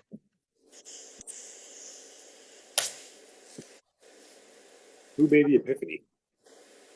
Cornell and Dill. They made a match to their own. It's a match to Revelation, which was Einstein's favorite blend, which was produced. Who made Revelation? House of Windsor. House of Windsor as well. Okay, I didn't realize that. Okay, gotcha. Sweet. And then here comes all the comments. Everyone, Epiphany, because I couldn't think of it. Alex, Cigar Voice, how you doing, man? Yeah, I got some right now I could show you. It's good stuff. Did they not come in that big sampler we got? I've had it much longer than that.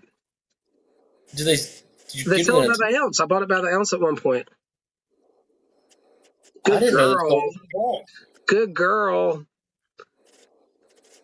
Did not know they sold that in bulk. Well, I got it in a jar loose. I don't remember buying it in a tin. I might be having pizza dreams or something. They might sell them. Blue Boar. Okay, so Alan Dulles' if you guys remember Alan Dulles, probably the guy that killed Kennedy, his favorite pipe tobacco was Blue Boar. And I found on CIA.gov, I think, PDFs of his private correspondence of him talking about pipe tobacco with the general public in letters. You remember that, Hunter? Yes, you sent that to me and we looked at that. Really random. Can you hear them? What is it? Our fireworks are starting. Can you hear them? I didn't, but let's go. They don't bother me a bit. Bring me that baby. Hey, baby, you going to bed? It's a baby pipe hunter. Yeah. Hey, sweetheart. Hey, sweetheart. So goodness.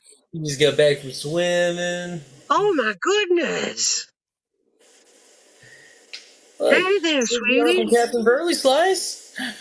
What a long name. Uncle Captain Burley. Uncle Captain Burley Slice. Uncle Slice. Uncle Burley. Uncle Burley. There we go. There we go. Give me it. Can you say hi? Can you say bye-bye? Maybe she'll say hi. Can you say hi? There it is. There it is. Matching my tone. Can you say bye-bye? Can you say bye-bye? Harper, can you say bye-bye? Bye-bye. Bye-bye. Bye-bye, sweetheart. Did you just fart? No. Oh, I don't know what that was. Hunter, I know you know about this stream, and I didn't think it was House of Windsor, but Luke says House of Windsor made Field and Stream, right? I was thinking that was a different outfit, but I can't remember who I was thinking it was. I do not remember who made Field and Stream. We had a discussion about that one months ago, but it's Revelation actually was made by House of Windsor, and then it got moved to something else, and I don't remember if House of Windsor was first or second. I think first. So when like Einstein was smoking it, I think it was House of Windsor. But man, Field and Stream, I just don't know off the top of my head. I had the match to it as well. Dakota and I both at the same time, without knowing the other had gotten into it, was Googling a lot of like vintage Field and Stream magazines from like the 30s and 40s because they always had pipes on the cover. Yes. And we brought that up one day, and we'd both been looking into it. And because of that, I bought the Sutliff match, Field and Stream, because of the name. I would like to try the Blue Boar. It sounds interesting. Dr. Bob's Nightmare says her first word was Latakia, which is funny for a couple different reasons. That's great. People still debate how to pronounce that word. Yeah, Pipes Magazine talk show. What's his name? Spokes Carolina Red Flake. Brian Levine? Brian Levine. He said it's technically should be pronounced Latakia. So that's probably the way it's meant to be. I say Latakia. I don't know. It don't bother me. I say lots of stuff incorrectly, so that's just one more on the list. You know what I mean? I say more incorrectly than correctly, but Put that's the lime juice to something. What do you put the lime juice in, brother? Oh, it's another Pacifico. Those Nice. are great, man. I've never had one in a can in my life. I've only ever got them in bottles. I've never seen them available in cans. Good beer. okay. And then I just put it in the beer salt. Oh, okay. Is I that like lime beer flavored? Lemon or lime? Let's see, lemon lime. It's both. Okay. I've never tried the beer salt. Is it worth getting? It's good with like the light beers like this, like Yeah. the Mexican beers. It's real good. I had a buddy I worked with was putting that in his water at lunchtime. The beer salt. And I'm like, dude, what is that? It's for electrolytes, you know what I mean? Or not electrolytes. It's sodium. But I mean, it's like the same. sodium tablet. In HCl, it's table salt. It's the same sodium. It's the same electrolytes that's in Gatorade. Right, so that's why he was using it, but Table I'd never salt. heard of it. And he explained what it was actually for, and I'm like, do you ever use it for that? He goes, yeah, not on the job site in the evening. And so he actually bought me a bottle to try out. It was pretty cool. I kind of liked it.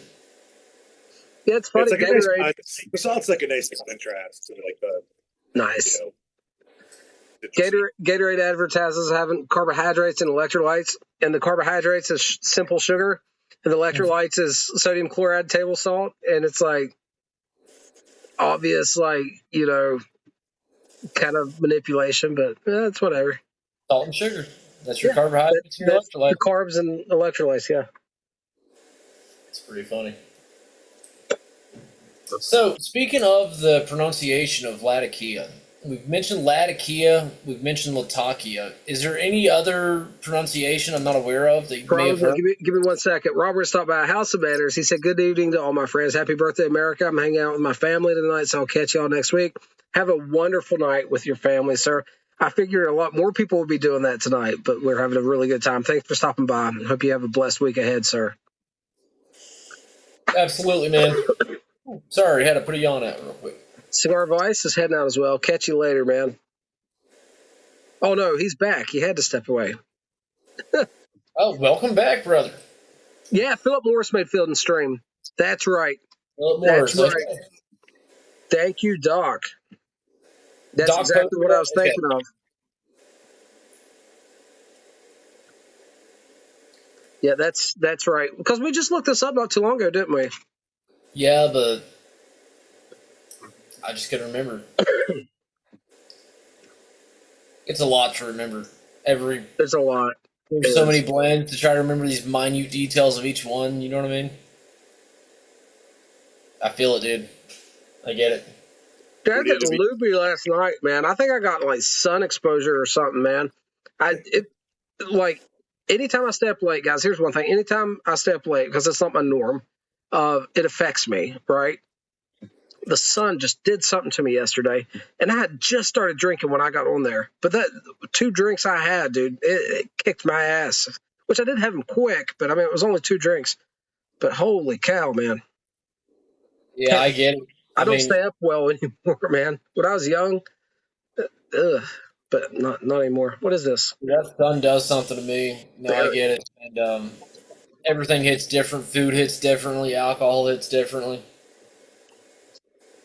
We were talking about this on the podcast, guys, but we've been working in the elements. Now, Hunter's dealing with being in the sun a lot more than me. I'm not in the sun much. I'm in a tin building that actually gets hotter than outside, but I'm not dealing with direct sunshine. But being in this heat and working it, man, it's affecting my appetite severely.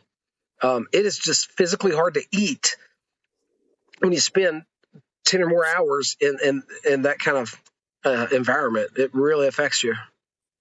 Dude, I don't know which one's worse. They both sound really sucky. Like direct sunlight or heated metal building. I mean, I don't really want to do either one. Oh, man, Robert's having a Padron 50th. Oh, buddy.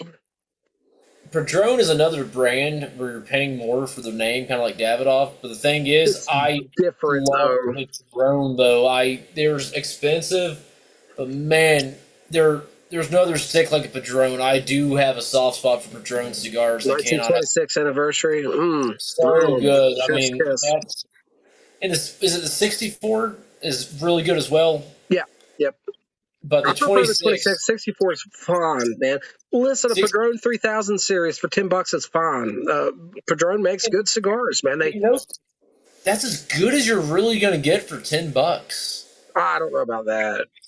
I don't know, man. Like you can get a Perdomo for about $10, No, but the Perdomo's no. got a little bit more oomph to it. But like, yeah, if you need like a birthday stick or like a serious celebratory stick, a 1926 is phenomenal. I get a Foundation Tabernacle Havana Seed for around $10, can I? Is that about the price point? Okay. think so. Is that a Robusto size? Maybe, but an Umbagog is less than $10. Double Lajeros around there. An Umbagog versus a Padron 3000. Damn, that'd be a tough one. The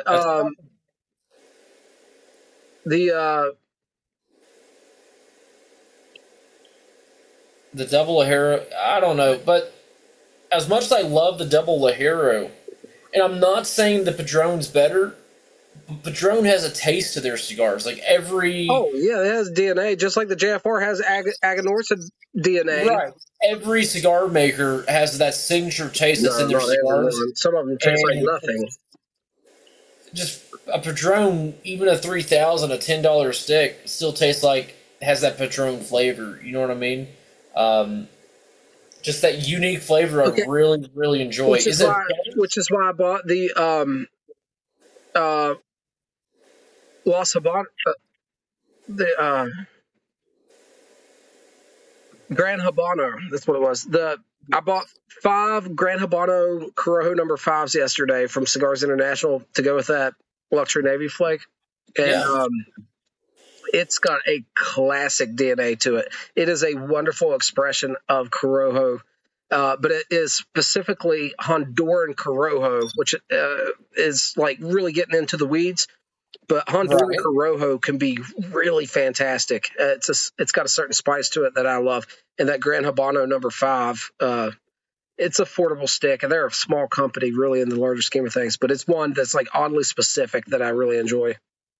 With the Padron 3000 versus the Dunbarton Trust Umbagog, I might have to give it to the Padron, but the Padron 3000 versus the LFD Double Lajero, I think I'm going to have to go Double Lajero on that. It just hits every single time, something about it. The Padron 3000 is not nearly as bold or strong, so what you're getting is a much more aged stick with uniformity. It's going to be consistent every time you purchase it. Yes. It's going to be delicious, whereas other ones we're mentioning is probably a bit punchier and a little bit stronger. Like a JFR Lunatic around $10 as well? The last box I got a box of 10 for $60.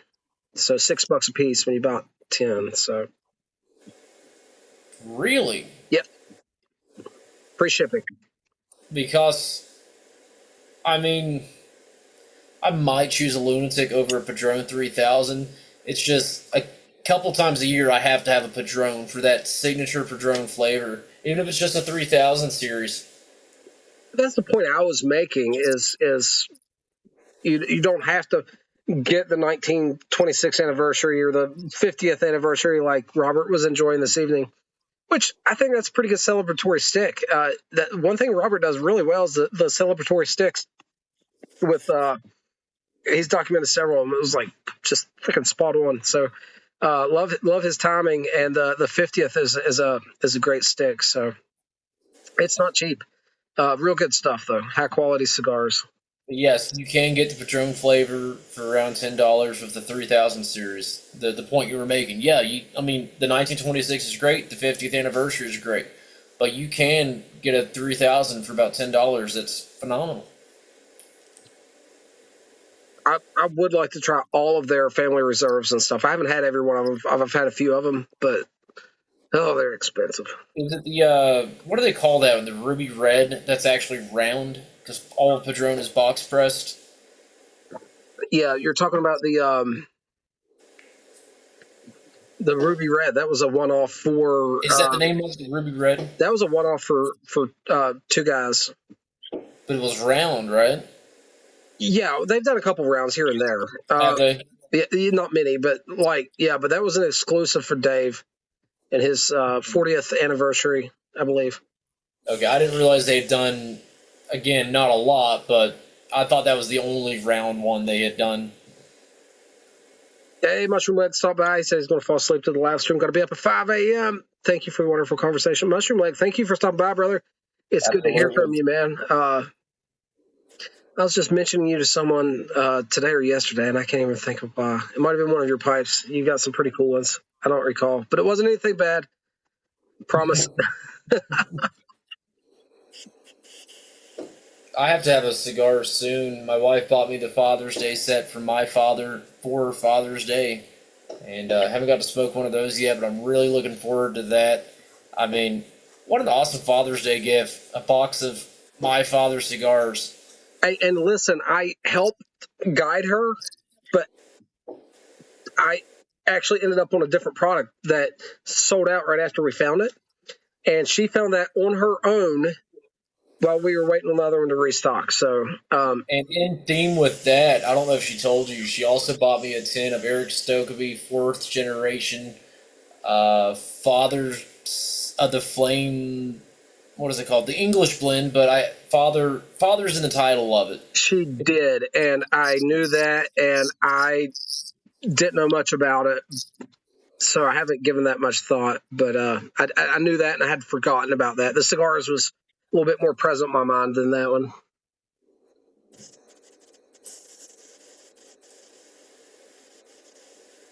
Oh, Lord.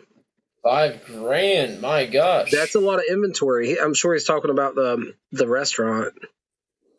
I can imagine. That's terrible. He said it's insured, so that's really good. Yeah, I'm sure he's talking about his place of business there. That's wild, though. It's a good thing about bourbon. It doesn't need to be temperature controlled. Power can go out. Nukes can go off. As long as the glass doesn't break, it's still bourbon. Bourbon's, and there's never a bad time. What are you smoking now, Cactus? Oh, this is I finally got a Southern Roots Cobb. Oh, show it a little closer, please. I love cobs. I love Southern Roots Cobbs, man. Absolutely beautiful. Love that. He does really nice work. Really what do nice you got in it? And this is zebra wood, and this is ironwood right there. That part. Beautiful. And he sent me a sample of his house blend, so that's what I'm smoking. Which one? It's just called Southern Roots House Blend, I think. At least that's what it said on the label. This is Southern Roots, right? Walt sent me this. That's Gunslinger. 3. Yeah, this is 3.0. That's Southern Roots that makes that, right? Yeah, Southern Roots makes that, yeah. It's got a little piece of bourbon barrel in it, by the way. Chunk of wood in there. Nice. I always like when blends do that. And this was reasonably priced, too. It was less than $100. Ironwood, and what was the other one? Ironwood, and what was the other one you mentioned? This is zebra wood and ironwood. Zebra. Okay, gotcha. It was less than $100 for that. Fantastic. Worth it. Oh, and He put a Indian head penny in the bottom for me. Oh, let's go. ask- Dude, that's the coolest plug. Look at that. I didn't even ask for it, and he put it in there for me. That's sick. I've really gotten into Cobbs this year. I've had Cobbs for a while, and they've always been the ones that come with the filter, which I don't use. So smoking them without filter, the draw's always been a little too open for me. And I decided to invest in some Cobbs that do not take a filter, that have the acrylic stems. And once I got the draw just right, I am Cobb obsessed. Really phenomenal pipes. I want to buy some flavor stems for my other Cobbs that I've had for years that the draw's too open. The draw So sounds. Alec commented in there, and I was about to correct him, and then he corrected himself. Or not correct him, but comment because it was funny. He said, Southern Roots is awesome. Did y'all see the one he made for Leaf and Briar? It was sick. And I was about to say Leaf and Briar is like with Southern Roots, like David G is with LCS. You know what I'm saying? Like he's got a bunch of them. And then Alex said, well, the recent one he showed, which is funny. He's got a bunch of them, man. They are so cool. He's got a nice Instagram page too, I believe. So is it Instagram I see his work on? Usually Facebook. Might be Facebook, yeah. I follow them on one or the other. I guess Facebook. I can't keep up with it. Hey, Walt, let me double check with you. He's smoking the Current Rising currently. Do you like it better than Carolina Red Flake? I was thinking you were one of the ones said you did like it better. I know Walt said he really enjoyed it. I've got 3 tins at the post office. I went to go pick it up today. It says it's at the post office, but it's not in the pickup locker yet. I was kind of I hate it when that happens. But I'm smoking Carolina Red Flake with Perique 2025 right now. I'm a big Carolina Red Flake fan, so if this is better than Carolina Red Flake, I'm all about it. Yes. He says he likes it better than Carolina Red Flake. That's him. That's the guy that had the 100-year-old player flake that we smoked, and that was someone else that told me that as well. So interesting, man. I don't know what to make of it, but it's very intriguing to me. I could have bought 20 tins of it, and I settled for 3. Yeah, it was interesting that the max buy was 20 tins for that as a limited edition. It was different. I guess they were wanting to move it quick. I don't know And why else you would do that. It worked. Advertisements beforehand. Good girl. She's like, I want to be on TV. You're on speaker, so she can hear everything. Well, she doesn't recognize our voices, but I mean, there's certain things that she might cue in on if you tried. You know, it's funny. Good girl. It's yeah, so funny watching her ears poke up on the screen, Yeah. man. Yeah, she usually puts the ball on the chair, but now she's bringing it to me for some reason. The other thing that was so weird about that Low Country blend is there was no announcement, no advertising leading up to it, no interviews. It was just all of a sudden, boom, there it is, and then it sold out so quick. I didn't even know about it until like Lukester and someone else mentioned it, and I was like, "Whoa, what is this?" You know? Yeah, it's getting fantastic reviews. I don't know if I've seen thorough reviews yet, but like first impressions by everyone's been just out of this world. To be honest with you, very favorable. Well, you know, I passed up on GLP Silver Jubilee, and afterwards everyone's like, that was the best GLP's blend you can find, and I was like, well, I should have got it. And so with this one, I thought, let me just get 3 tins and see. Jim Inks said he wasn't even told about it. That's interesting. Well, real quick, MK Chris says, and thank you, Chris, for bringing this up. Nova Pipes and Tobacco is running the sale and has Steve's work, Donald and Briar pipes available. So awesome for Kyle for picking up Steve's work. Awesome for Steve making it in to Nova. This is a wonderful match between 2 awesome human beings. And thanks for bringing that up, Chris. I hope everyone goes over there and checks that out. Oh, Urban Hermit, not a problem, buddy. Not a problem, man. We understand life happens.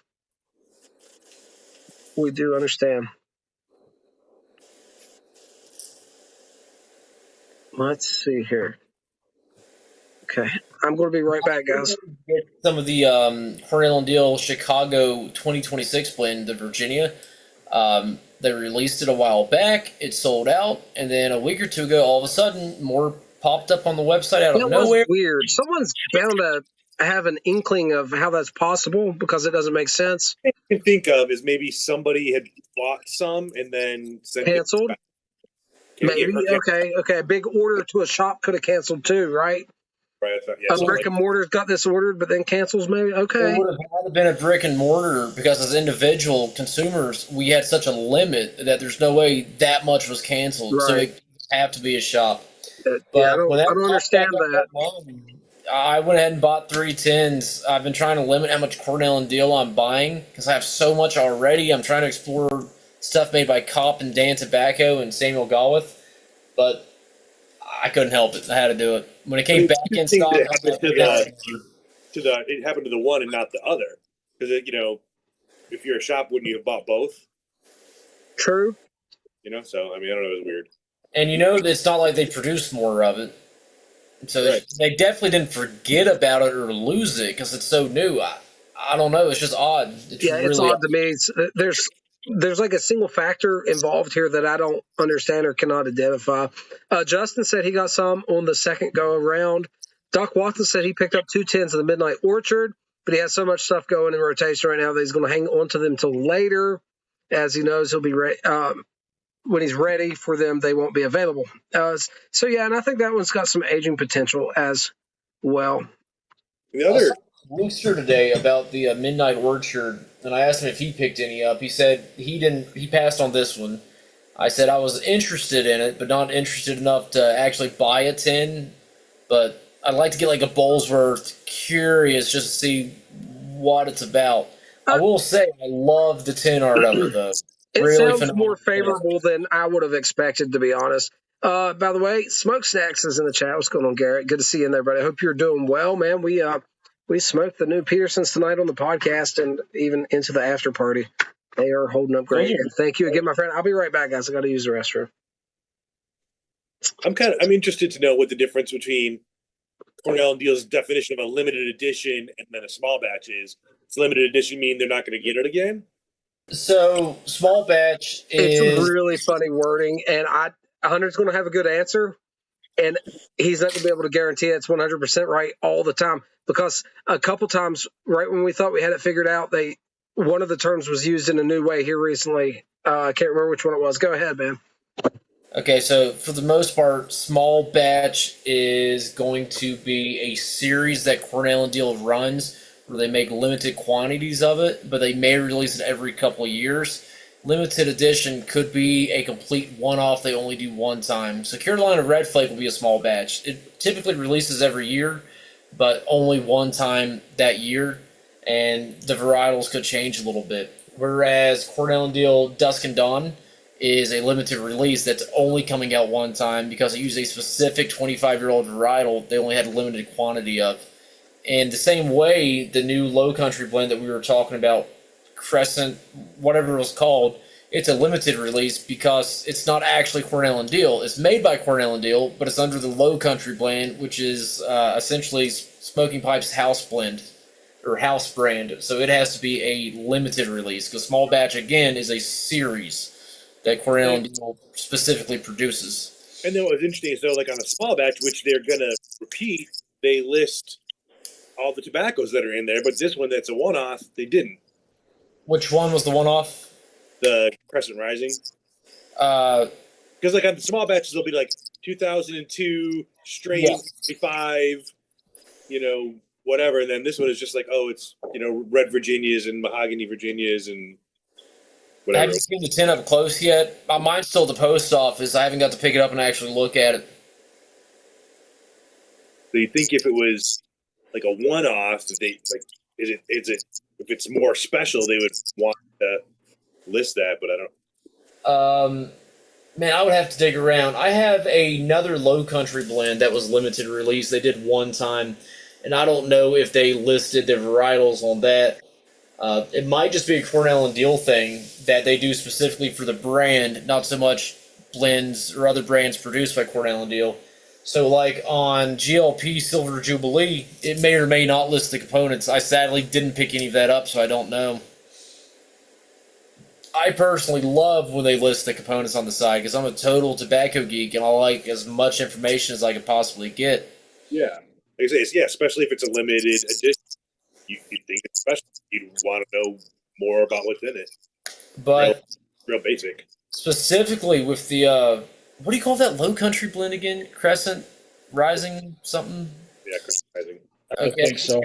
It's such a mysterious blend again because they didn't announce it and it just popped up and then it was gone. And instead of having like a 3 to 5 tin limit like they usually do with limited / small batch, this one had 20. I mean, it was just so very strange release. Very strange release. Like Walt mentioned on here, I read it myself too. Jim Inc. said he didn't even know what was happening. We need some behind the scenes like dirt on whatever is going on with this blend. We need the scoop. I've got some in the mail. I won't know much about behind the scenes, but I'll give you as much detail as I can once I get my hands on it. But I'm curious, and to be honest, one reason why I did not pass up on this one and I went ahead and gave it a go is because it was so mysterious when it was released without any mention of it prior. It just popped up out of nowhere, and somebody knows something and they're not talking. Yeah. Oh, sure. Absolutely. I'm wondering if they've already started working on Carolina Red Flake and maybe it's leftover leaf varietal, so they used it for something. I don't know. Like what I can guarantee you. So last year, Cornell and Deal released Dusk and Dawn to celebrate 25 years of smoking pipes. Well, GLP's was also celebrating his 25 years anniversary under the GLP's name. And so Dusk and Dawn used a Red Virginia varietal that was 25 years old. So did Silver Jubilee, which is produced by Cornell and Deal. So I can promise you the same varietal that was in Dusk and Dawn was also in Silver Jubilee. I'm not saying it's the same blend. Jeremy Reeves produces one, or blended one. Greg Peace blended the other, but it's still produced by Cornell and Deal using Cornell and Deal tobacco. So I would say that this low country blend, they had leftover leaf of good varietal from something, and that's what they made something out of it. I don't know. Another blend kind of like that is leftovers that worked out really well in 2022, I'm sorry, Cornell and Deal celebrated their 50th anniversary, so they came out with the Anthology, which was a Frankenstein blend that uses varietals that was used in a lot of other blends. So some of the Red Virginia used in Carolina Red Flake was thrown in. The 2003 Red Virginia that's specifically reserved for Bijou was thrown in there. And a few other varietals like that. They took parts of all this small batch stuff and made this new blend out of it. Phenomenal blend, by the way. But totally a Frankenstein blend, just what was left over.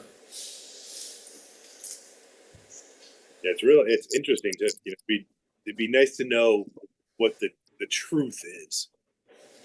Man, we'll never know. Like, I'm waiting to see the video of Jeremy Reeves sit down with Shane Ireland discussing this blend, and there is none. I mean, nobody knows. It's just here it is.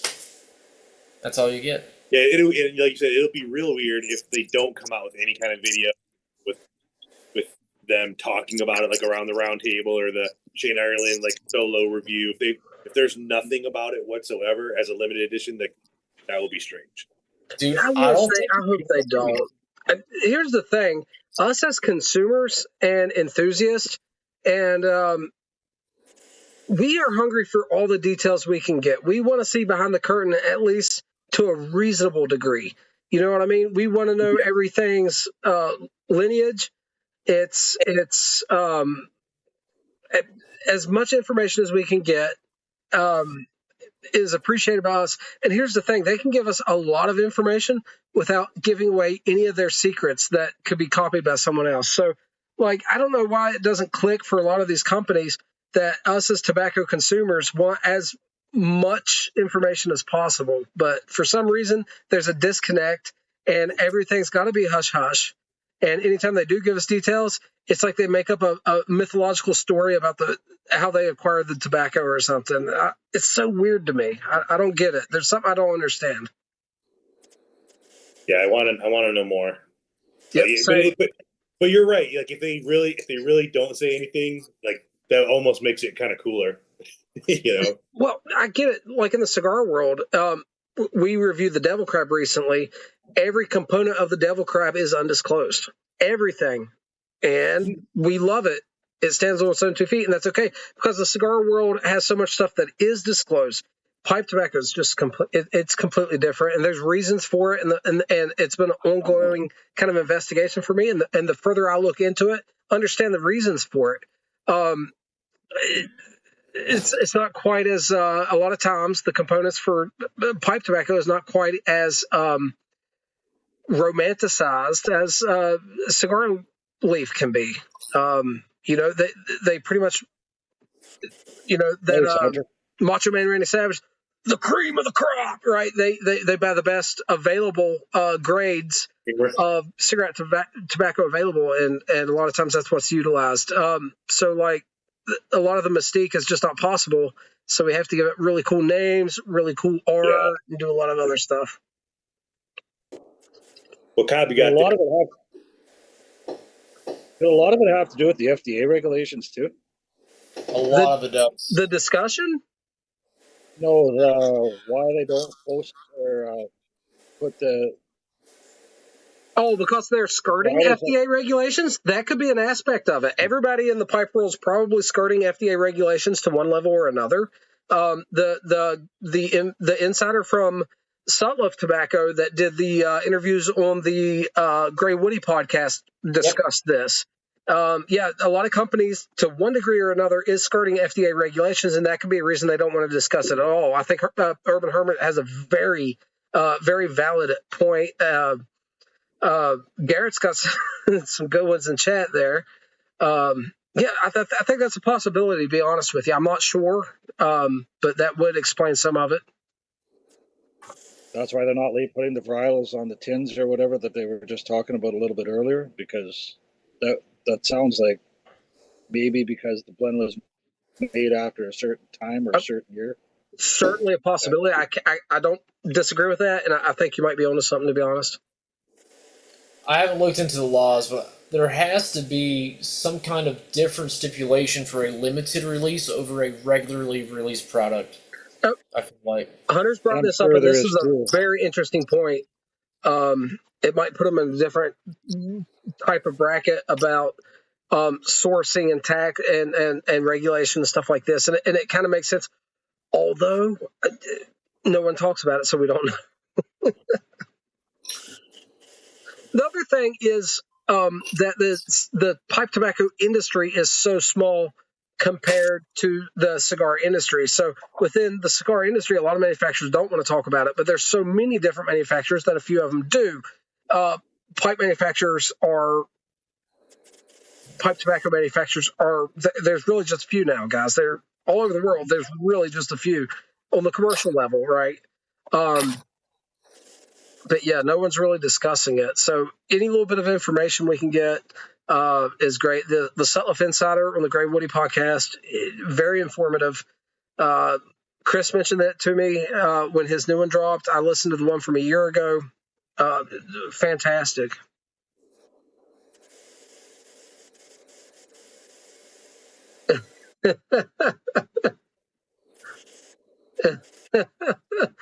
Oh God, Luster. I'm going to behave. They do. I'll say one thing. They do say that Hitler resigns on Ladisi Island. Okay, I'm done. Ladisi Island. It's Garrett and Luster in there. Garrett said he's already been there. It was great. Oh, good Lord. Guess who we will not ever be sponsored by? Right.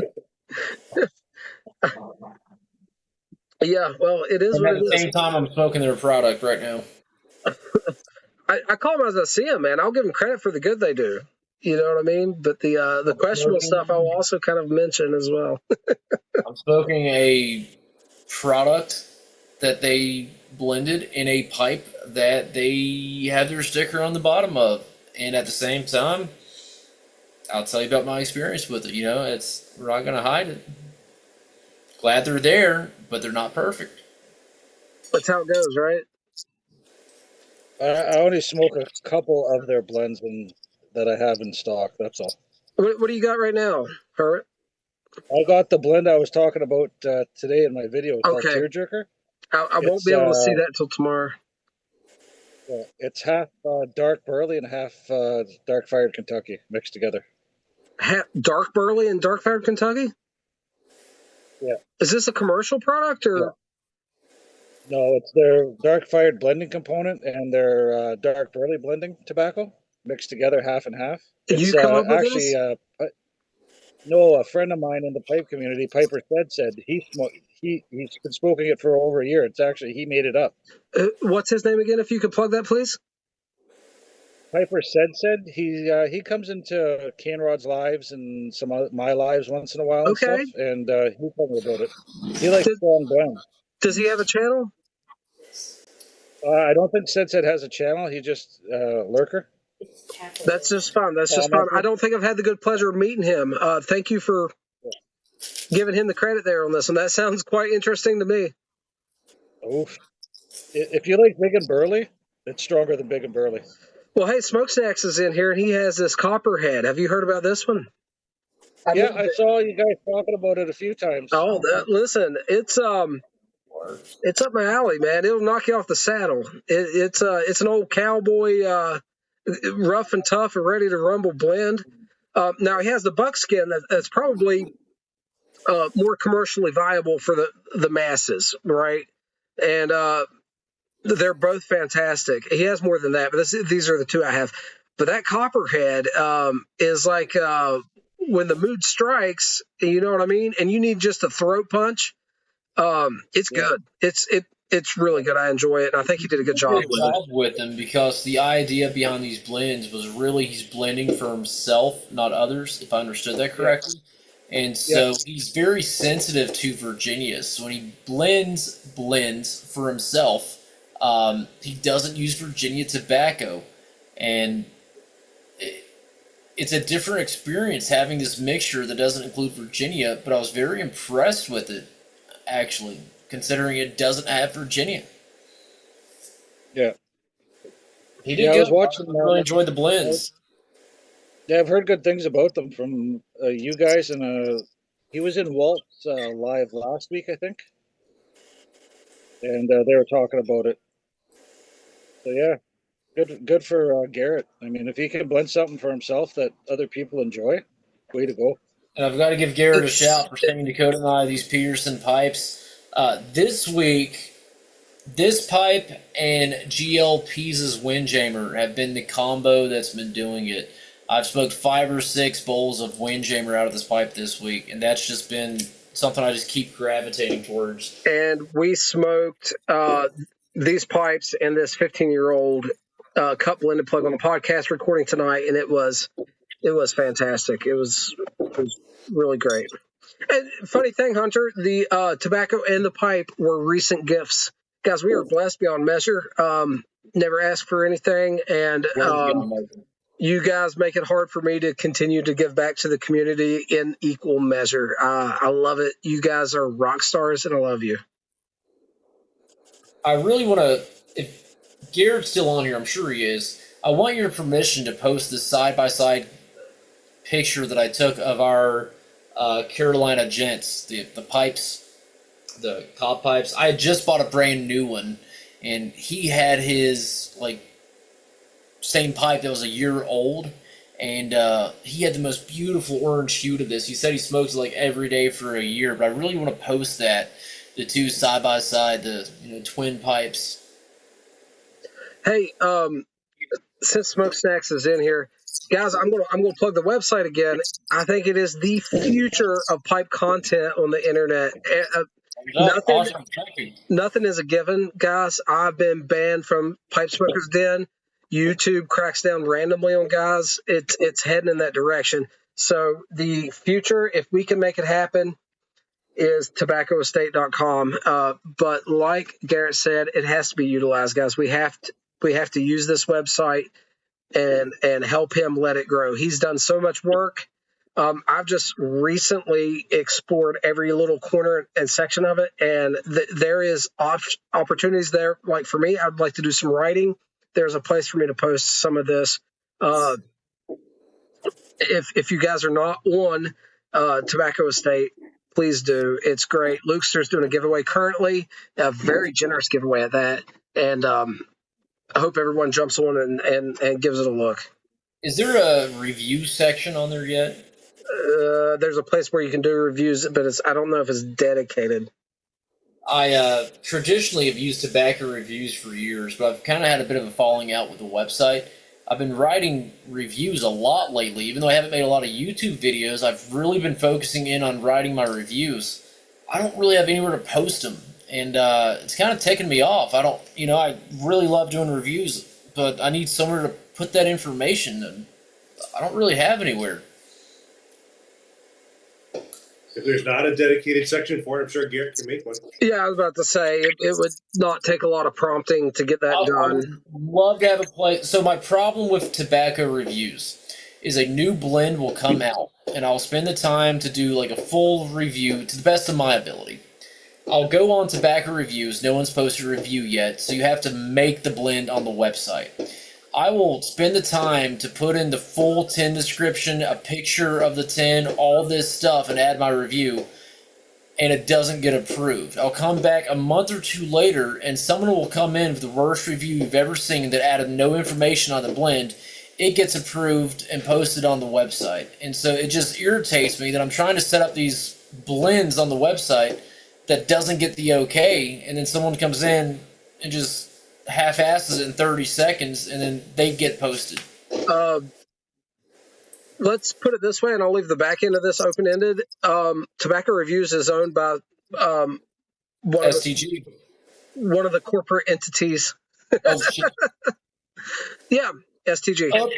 Oops, sorry, didn't catch the drift there. That's on me. My fault. It was no, I don't care, dude, at all. I just. But there are other non-STG tobaccos on there that are reviewed. When they approve them, you can submit a review of like, let's say the Komodo, the Russian stuff that was gifted to us by Pavel, and you can open an entry for a new company, submit a review, and it's up to them if they post it, and a lot of times they won't. What you don't see is unknown to the person that goes on there and looks. They don't know what's not seen, but they are highly selective. Hunter's put a shit ton of effort into written reviews that's went nowhere because he's submitted them and they're just stuck in limbo, and there's not really an alternative place to do this. It's motivated me in the past to do something, but I haven't been able to, and I'm glad Garrett has. Tobacco Reviews was not always owned by SCG. I'm not really sure how that came about, but I mean, there's been reviews on there since the early 2000s, like 2001, 2002. It's just anymore, it's very difficult to use. And of course, the great Jim Inks, the most famous reviewer of all, if you've noticed, he does not post on Tobacco Reviews anymore. You have to go to for a couple years, right? For a couple years, you have to either go to PSD or Pipe Smokers Magazine, their forum, to see his reviews. Now, if you type in a new blend, his review will pop up, but it won't be on Tobacco Reviews. It will be on one of those forums I just mentioned. And he never told me the specific reason why he fell away from TobaccoReviews.com, but I can tell you why I fell away from it. It used to be an awesome website, and the content that's there is still good because it's the old content, but it's not user-friendly anymore for someone wanting to really put effort into it. And it's not Tobacco Reviews if they're not going to post Tobacco Reviews. Right. It's just, I'll come back a month later. Once the page for that blend has been approved, I can post my review on there. But what I was saying before is I'll post the description, the picture, the varietals. I mean, I'll go full detail. It doesn't get approved. And then someone else will do it and completely half-ass it, and it gets approved. And only then can I post my review. I did a half-ass review for a Nile of 9 blend, and they posted it. That's what Chris just brought up. Hunter, by the way, it's Pipes Magazine. I don't remember what you said, but you said it slightly wrong. Something. Yeah, Pipes Magazine. Pipes The Magazine forum Radio. on Pipes Magazine. Yes. Pipes Magazine Forums is what we were referring to. And then Pipes Magazine can't even Radio is who access- deals with the podcast. I can't even access tobacco reviews here. You So can't? that's another part of it. Yeah, Josh and Sebs told me about this. That is the most bizarre thing, man. That is the most bizarre thing. I didn't know that. Yeah, they Yeah, mentioned that I to go to me. right in. I go to look at tobacco reviews. Nope, can't get in. Hey, Garrett, have a great night. Thanks for stopping by, man. Great seeing you. Enjoy See your you, dinner. buddy. See you, Garrett.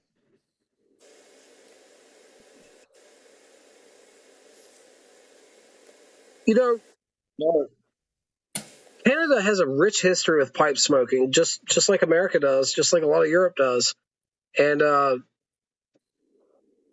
because the numbers don't show that, like current pipe smokers, right? We're all a minority, even where it's the most popular. They can just steamroll us, man. You know what I mean? And Canada steamrolled the population that want to enjoy that this harmless pastime that's not hurting anyone. And the individual that's enjoying it, it's enriching their life. But the government doing government things, you know what I mean? It's so bizarre to me, and I hate it for you guys. But it's only a looking glass for us to show what's in the future if we don't protest it and stop it from coming. You know, it seems like this kind of stuff happens in Europe, and if it sticks there, Canada will adopt. And once it's normalized there, it'll start to trickle down and influence the U.S. You know what I mean? That seems to be the pattern, and not just with tobacco, with other stuff as well. And I hate it. I hate it for Canadians for a few reasons. My main connection with Canadian people throughout my adult life online has not been with the tobacco stuff. It has been with outdoorsmen, hunters, fishermen, gun people. And those people's got it really rough in Canada right now. And Canada has a super rich history. If you think Canada has a rich history with the pipe smoking, which they do, and tobacco production, they have a very rich history with outdoorsmanly type stuff, fishing, hunting, firearm stuff. And those guys are really just getting taken well, for. here in Canada, they wanted. Well, we can't buy a handgun here. You can own a handgun if you already have. If it was your grandfathered in. handgun. Yeah, you can own a handgun, right? Like if it's grandfathered in, if you already had your handguns, you can keep them. But if somebody in the family has the same gun license as you to hold restricted firearms, you can't pass them down. You have But to here's bring the them other to the police thing. station. They have to be locked away in your house. And if a serial rapist breaks in and wants to do bad things to your family, and you use that firearm for self-protection, you're not protected by jack squat in Canada, which is bizarre. Well, there was recently somebody broke into somebody's house and the person got shot, and the police wanted to charge him. They went to court and the guy got off. Okay, good. That's a move in the correct direction because that is justifiable. And a lot of times in Canada, the law is not on the side of any use of force, even if it's a reasonable thing. No, they wanted the opposition government wants to bring in castle law, where you can defend your property. You should be able to. I mean, within the bounds of within the bounds. Yeah. If somebody's breaking into their house, you should be able to do something to them, right? But here in Canada, if a criminal falls down and breaks his arm, that's right. That's right. You're sued for the rest of your life. You'll have to pay for his recovery and loss of wages until his death. Yeah, it's insane. But I had a friend of mine who's a police officer. He said, if anybody breaks into your house, stab them. If they fall down, stab them. Put the knife in their hand, say your life was threatened. He goes, that's basically the only way. It's the drop knife. I may or may not have mentioned a drop knife last night. I've seen that used, by the way, in the States. My dad has, because he's sleeping upstairs now because of with his heart and everything like that. But when he was sleeping in the basement, in case somebody broke in, he's got a 10-pound sledgehammer sitting right at his door, bedroom door. Hey, and he's got knives placed around the bedroom. So in the States, I don't know exactly how this works in other places. I can only refer to this particular thing in the U.S. Knives for self-defense is very, very poorly viewed by public opinion in the courts in the states. Carrying a knife for self-defense is whatever. Using a knife, no matter what the circumstances is very poorly looked down on. If someone was serious about defending their life in the states, legally get trained and be legal to carry a firearm, because it's not it's not the best tool for the job. One, it's better than a pokey stick, but if you can own a firearm for self-defense, do that here in the States. And secondly, the public opinion, because knife attacks are ugly, even if they're justified. It makes horrendous after the fact pictures, right? It's just historically the precedent is set that no one looks favorably upon it. Not saying I agree with that. If you're defending yourself, I don't care what the tool is. It could be a wiffle ball bat for all I care. If you're defending life and innocence, man, if you got to pick up a porcupine by the tail and beat a son of a bitch to death to save life and innocence, it's fair game. You know what I mean? Yeah. My dad said there's no such thing. My dad used to be a scrapper. He said there's no such thing as a fair fight. If you're going to get into a fight, you're fighting. Because whether you're using a bat, a chair, your fists, a chain, you do whatever you do to get that opponent knocked down, and you make sure they go to the ground. A lot of people's not prepared to fight with a guy that's prepared to bite their ears and nose off. You know what I'm saying? Some people are just made different, man. Well, Luxer says he has a 10 millimeter sledgehammer. 180 grain spear gold dot plus P and 10 millimeters is strong medicine. Yeah, my grandpa was a World War II veteran, and he taught my dad how to fight. My grandpa was trained similar. My grandpa was trained similar to the Devil's Brigade, so my grandpa knew how to break your arm, break your leg if he had to, and all this other stuff. But he taught my dad how to defend himself. So my dad has that mentality. If he's going to get into it, then he's going to do something about it. So, but granted, my dad's 79 years old, so I'm still afraid of him. I know he can do stuff, but he's a little slow. So. Hey, if he's 89 years old, he can swing a 10-pound sledgehammer. Yeah, I was just thinking he's got a 10-pound sledgehammer up there. You know, he's doing decent for an older gentleman. Yeah, but no, like I said, I hunt, I fish, we have our guns. They're all locked up, safe and sound. Right? Of course. And that's how it should be. I was raised around firearms. They're not. To me, a firearm is not a weapon; it's a tool. It is a tool. It's a severely dangerous tool as designed, right? The implications of misuse is severe, just like a vehicle. You know, a couple tons of moving steel misused is extremely dangerous. It's not the gun that's bad; it's the person at the other end of the gun that's bad. You know what I mean? Every damn time, yeah. And it bothers me that they're going after the guys that are legal gun owners, hunters, outdoorsmen, trappers, whatever. Yeah, not even the people like me that's into like military style arms and stuff, right? Canada, the gentleman that wants to like do more living off the land and like nature even stuff, he's being persecuted right now. It is crazy. Yeah. What law did they change recently? What's that, Cactus? Did they change certain laws recently? The handgun law came into effect. Well, first of all, when you were never allowed to carry a handgun in Canada, they stopped hunting with them back in the 60s, I think. Yep. From what I've been told. It has to be locked up at your home, or you have to be transporting it to a range. Yeah. Yep. So, and then the Trudeau government, because crime was going crazy, decided to say, well, you can't have any handguns because of criminals. So they basically went after the legal gun owners that don't have handguns, so you can't buy handguns in Canada anymore.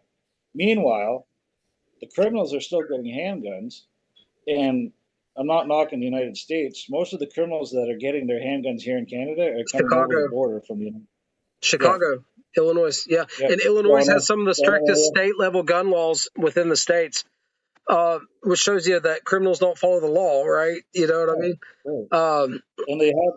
And it's ridiculous to go after the legal people. Even in the States, I hear they're cracking down in certain states. No, I heard in Oregon. They have, although some states have made progress in the right direction, actually. here in West Virginia, when I first started carrying a gun, when I turned 21, I went, took the training, paid for the licensing, and I got my concealed carry permit. It was good for 10 years. By the time that decade was up, in my early 30s, the state had changed to constitutional carry, permitless carry, and I did not need to reinstate my CCW. The only reason I would have done it was for reciprocity when I was going to other states, but I didn't end up going through with it. Yeah. But like here, No, I I have know no- Arizona's a stand your ground state. Arizona's usually had a pretty good reputation for gun laws. Texas, I think anybody's allowed to carry a gun in Texas. Gun sites in Arizona, right? Gun site training school. Sure. But here you don't need a permit to own a gun, and you don't need a permit to conceal carry. Correct. Yeah. Chris is heading out. Take care, brother. Looking forward to you making it home safe, man. Hope you've had a wonderful vacation up in Alaska. Safe travels, man.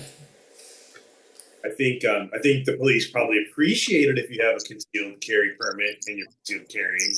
I don't care what they appreciate. I appreciate them not giving me a ticket for going 3 over, but they don't give a shit what I appreciate or not. So, you know, Did you get a ticket I got lots of friends in law enforcement, but I am extremely LEO critical. You know what I mean? Nothing against the individual, but yeah, I'm critical. There's some really douche nozzles out there wearing a badge. Oh yeah, you find that everywhere though. I have some really good friends, man, that's in law enforcement, so I'm not like anti-law enforcement. I am law enforcement critical, though. Absolutely. I had a friend who got a drunk driving ticket on her bicycle because the cop was just a dick. I think someone got a DUI on a horse once, right? That's happened? Because they're in Any- public roadways? Did you know here in Canada, if you go hunting and you're driving a bicycle while you're hunting, you have to get off your bike to shoot the bird because it's considered a motorized vehicle. So if you shoot it while you're on the bicycle, you're considered on a motorized vehicle. Drive-by shooting. Yeah. So you literally got to stop the bike, get off of it, and shoot the animal. The technical aspects of laws is so funny when like you were talking about motorized vehicles. So in the States, or it actually, the state law can be different, but like within the state and most states, anything under 50cc engine is not considered a motorized vehicle. So you can have like a 49cc pocket bike, and it is under the same legislation as a bicycle, which can go on any road in the U.S. other than like freeways, interstate traffic, right? And like there's people doing really dumb shit because they can like skirt the law by 1 cubic centimeter of engine displacement. But it's just the laws are weird. The subversion of laws is weird. People making laws is weird. I don't know. Well, they banned bear hunting here for a couple of years, right? Because some pencil pusher in southern Ontario figured, oh, we got to stop the bear hunt because bear cubs are getting killed and all this. That wasn't the case. So they stopped bear hunting. What happened? The bear population grew. So now they brought the spring bear and fall bear back up to bring the bear populations down. Now it's illegal to shoot. It's illegal to shoot a sow with cubs. Right. But there's still a lottery for mountain lion permits in Canada in certain parts, which is extremely interesting. In Alberta, it's very limited. I know it's very limited, but I mean it's a thing, which is wild. There's a guy that Walt said George Jones got a DUI on a riding mower. And there's a gas can video to prove it. Yeah. No, yeah, there is for certain things. I think they stopped the grizzly bear hunt. No, for some reason. Well, maybe part of it. There is definitely grizzly bear hunting in Canada in certain parts with certain permits, but I'm sure where and when has changed and stuff like that. I'm sure you're right. Yeah. I think it was British Columbia that said they were going to stop the grizzly bear hunt. All of BC? Really? Pretty much. Okay. Unless there's a bear that's kind of nuts. Hey, man, what's going on? Hey, guys. How you doing? Oh, good. I had to download Zoom on my phone. I didn't have that on here, and listening to all the hunting story that you guys were talking about with bears and bicycles. Yeah, I mean, you never know where the after party's going to go. Yeah. Well, I'm just here in my front yard. Fireworks going off all around me. You know, I think that probably no, that's the clouds. But yeah, it's gonna get pretty crazy in a couple of minutes over here. Nice. How does the little ones do with fireworks? Oh, they're doing fine. Let me see if I can spin the camera out for a second. I don't know how to use this one here. Is it swipe? No, well, let me see. They're over here. I'll just have to do it like that. Awesome. They're right there. And they're just watching it from the distance because somewhere over there people popping. Oh, wait, there it is. That's how you move it. Yeah. Got my little Charles there and Oliver watching Sons of Liberty. Yeah, man. And yeah, all through right here, this whole section will get a bunch of fireworks like crazy. And then the city puts on a fireworks show. And I'm able to watch it from right there. Just that hole from that telephone pole to right there. Awesome. It's literally where I can see the whole fireworks show. So where are you at we again? just always stay at home. Southern California. Which part of Southern California? Like roughly, not exactly, but not too far from Riverside. Okay.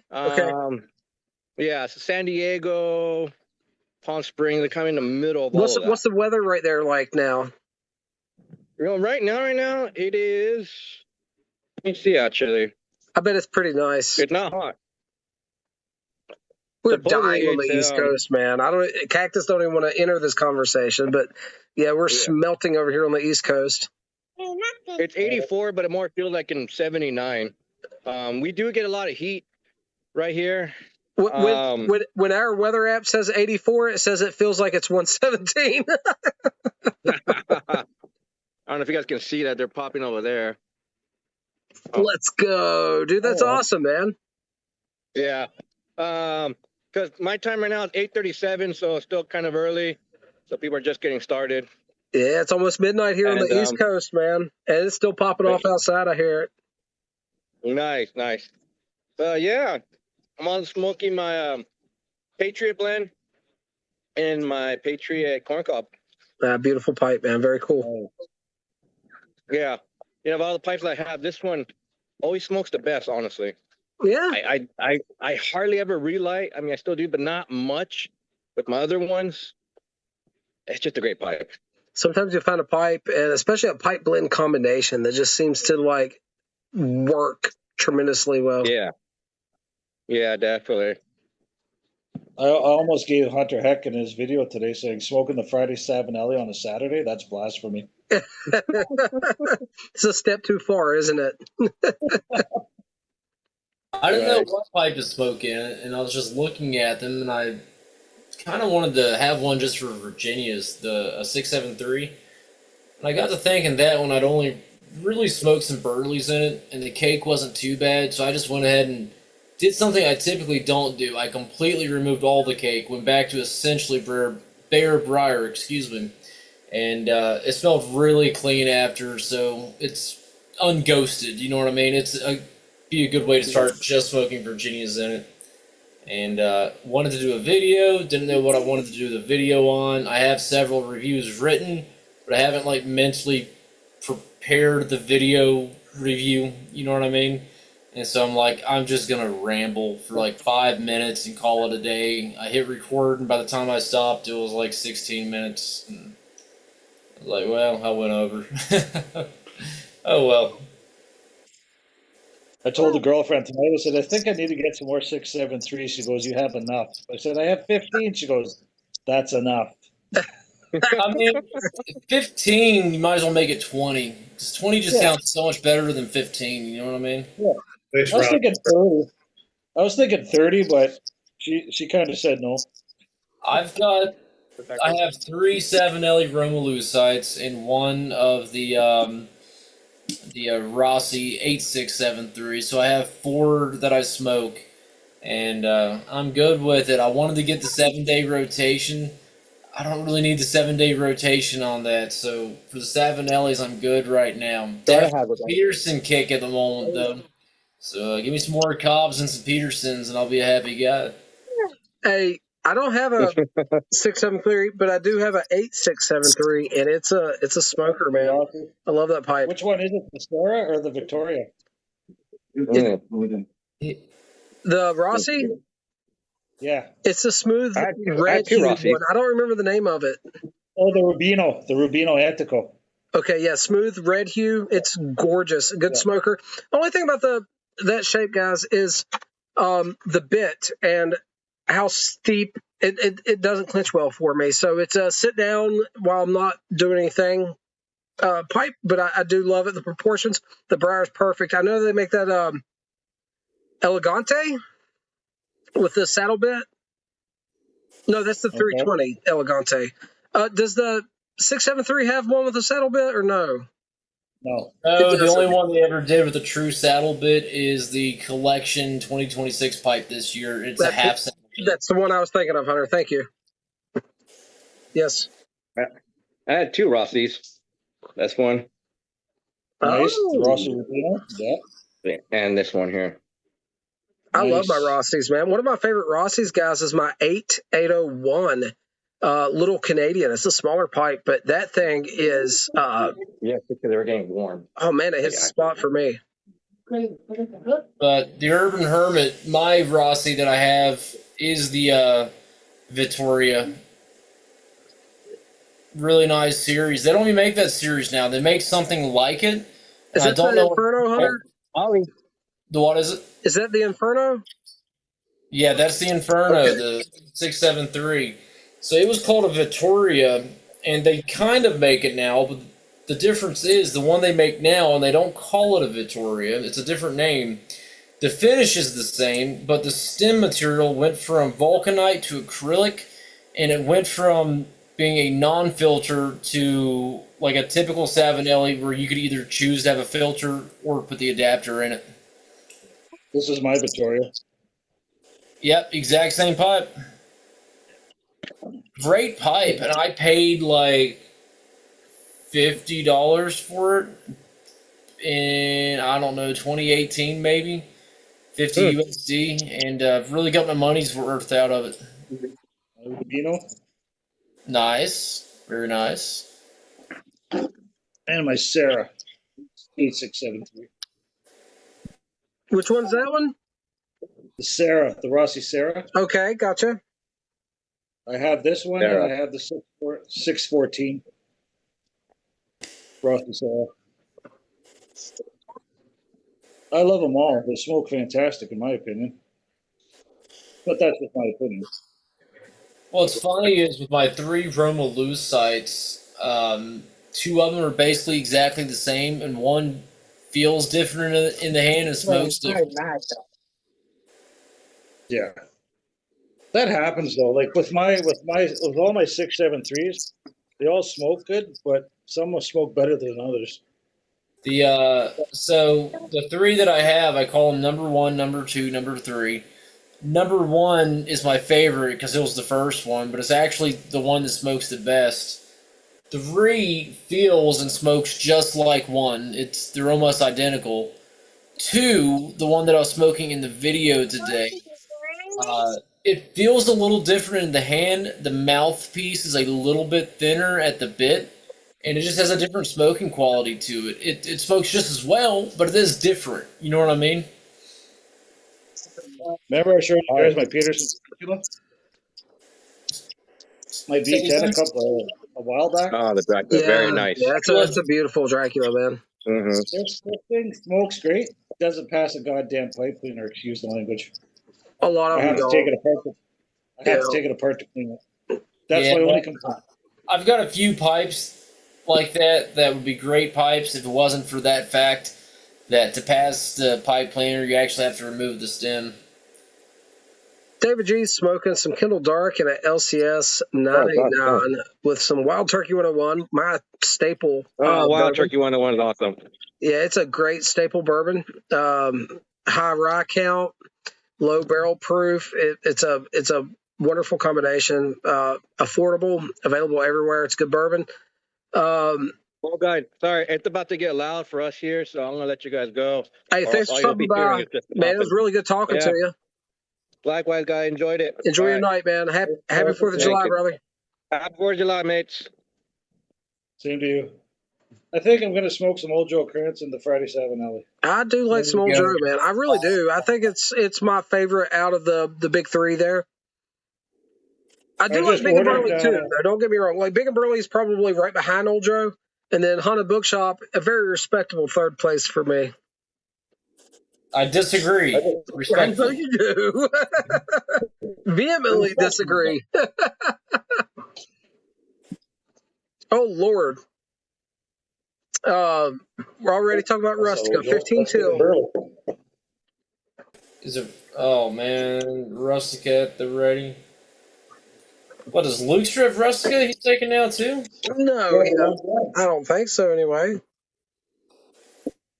I just ordered 8 ounces of Crooner, 8 ounces of Haunted Bookshop. So I haven't had Crooner.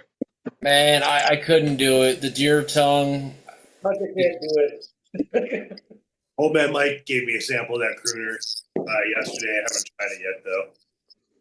I'm interested in what you think, Cactus. Yeah, I can. Hunter, I got a picture of Hunter when he tried it. Let me see. I'll bring it up. It's freaking hilarious. Well, I'd had it before several times, and I keep thinking this time's going to be different. It's going to grow on me. It is one blend that will never grow on me. I just do not like deer tongue. Yeah, that's fine. Nothing wrong with that. Is it supposed to be kind of vanilla-y taste? It didn't taste vanilla to me. It tasted like licking the inside of Grandma's purse. Is that the Burgermeister? Yeah. That's Hunter was not the biggest fan. Burgermeister Meisterburger? Exactly. Cactus, the deer tongue is vanilla-y and herbal-y. I don't get the vanilla. I never got the vanilla note from it. It's very sweet. I don't get sweetness, man. I get like bad stuff. I don't know. Like I said, the inside of Grandma's purse, I guess. I don't know. It's just not good. You do make it sound so Not desirable. Not like a Lakeland. No, I like Lakeland. I'm cool with that.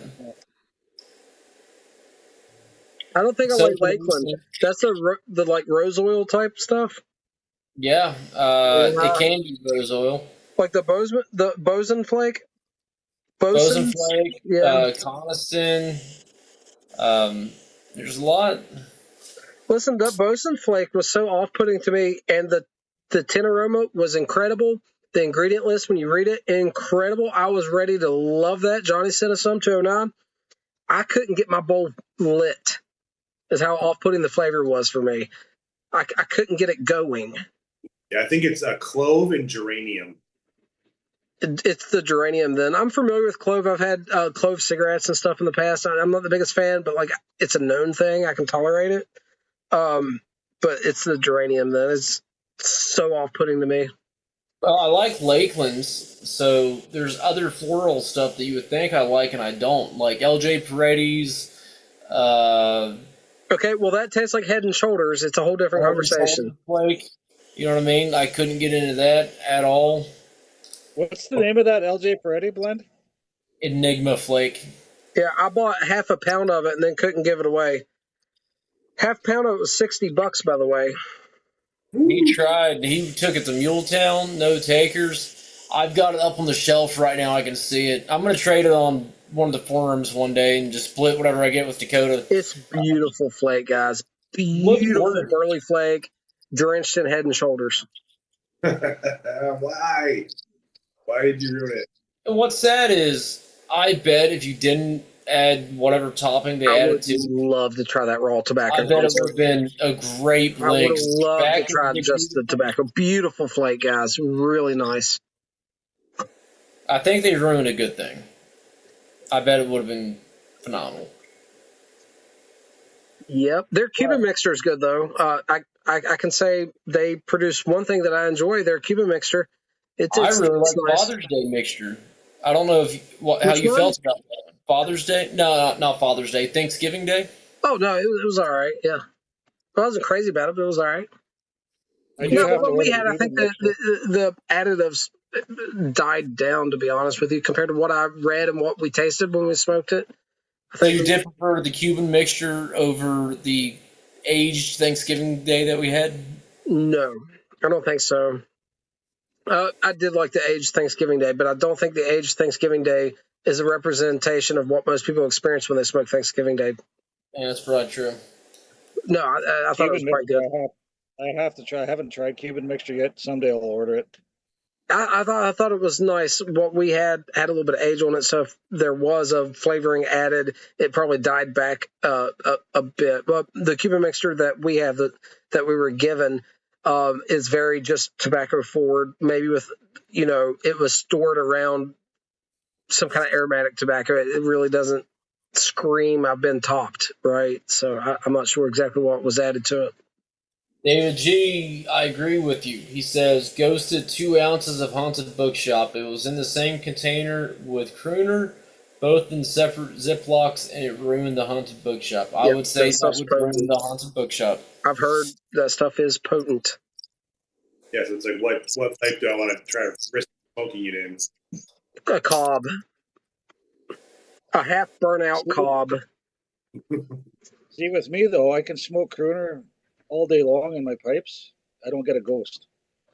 Really, I don't get a ghost. you're acclimated to it. Maybe that's what it is. I have to be, man. Because I think I could pick up on it a mile away. It was just the most revolting. I will say, though, I did enjoy Gentleman Caller more than Crooner. I do have some of that, guys. That's one that was gifted to us, right, Hunter? Mm-hmm. By David, Carolina David. Yeah, we have some of that. I haven't tried it yet. That's got deer tongue in it. Mm-hmm. Yeah, Okay. Deer So, Tongue, Virginia, Burley. okay. I think At there's some some point, pretty guys, good. I'll be able to experiment with that and have some kind of, because at this moment I have no input on deer tongue. You know what I mean? So at some point we will. Keep animal organs out of my tobacco. That's my policy. What is it? Keep animal organs out of my tobacco. That's my policy. Is that what it's made out of? I thought it was in like an herb or something. It is an herb. It is. Oh, I double checked in the Bosa plug. It has rose in it too. Yeah. Rose I and thought geranium clove. Yep. The rose and the geranium. I'm just not a fan, man. See, I don't mind Bosun cut plug. I've tried it. I like it.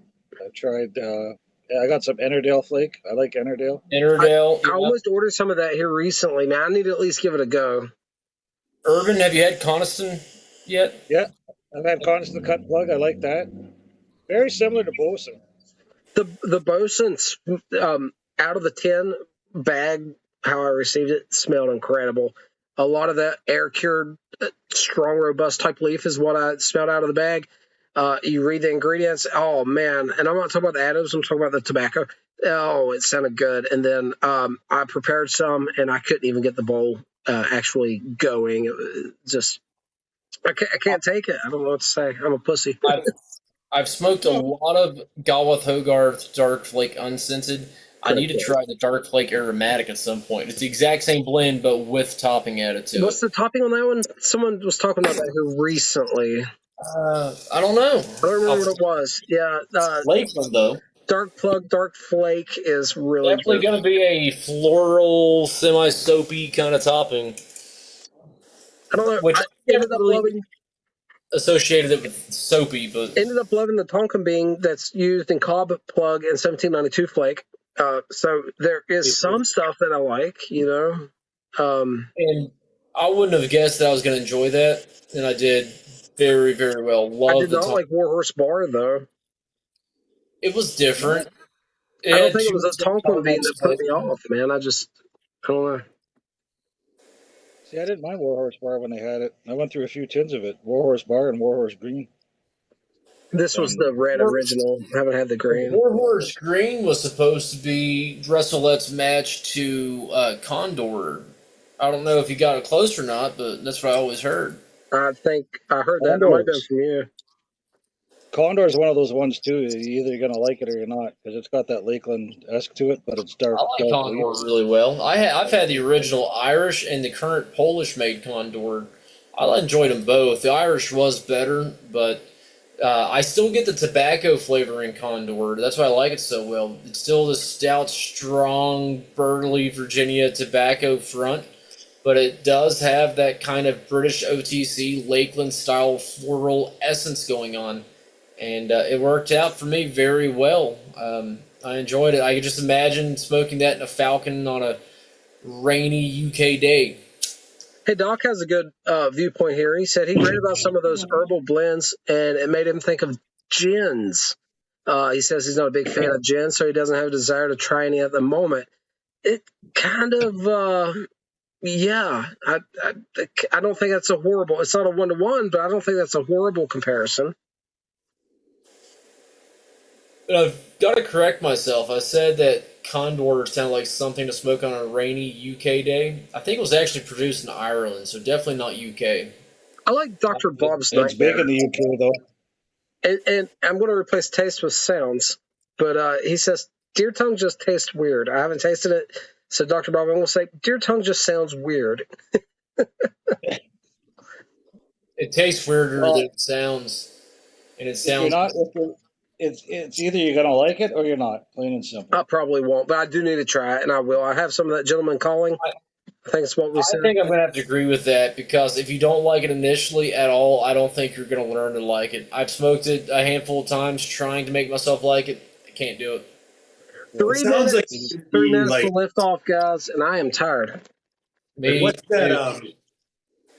There's like a European liqueur that has like a lot of herbs in it, or something like that. It's like you do it like after meals. It's supposed to be like a digest, something like that.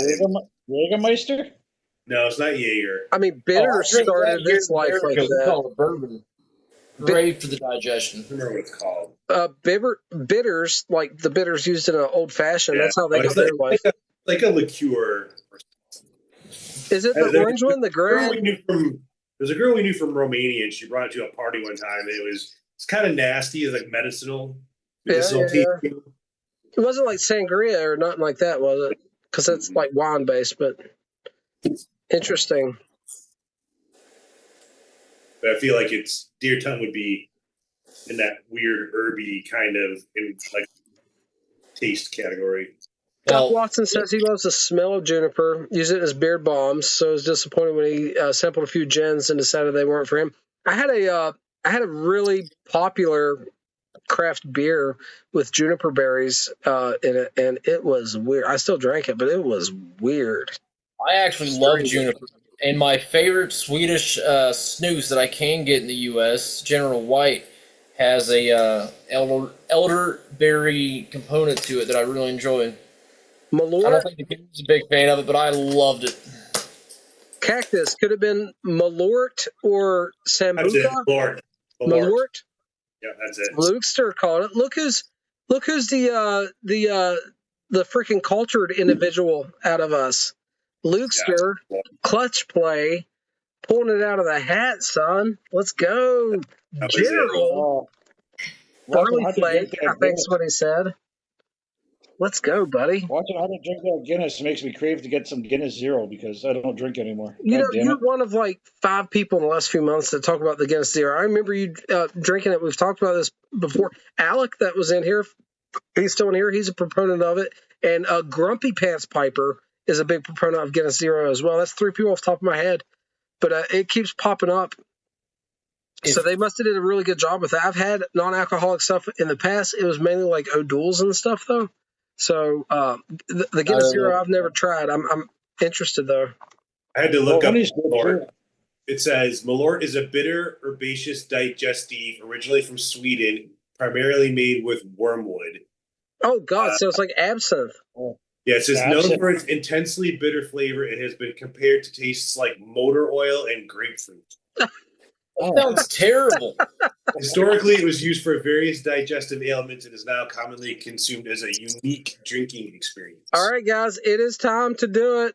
David G's got the white elephant up and ready. I have the Ruska as soon as Hunter's ready there. I'm going to do the pinch method, but I don't want to grab it until he's ready.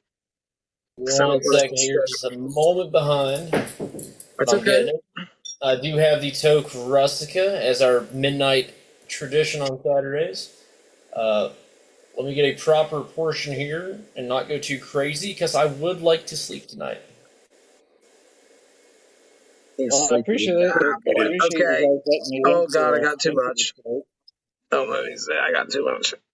I'm pacing myself tonight, man. I'm not going to go crazy. I'm so exhausted. You ready? 3, 2, 1.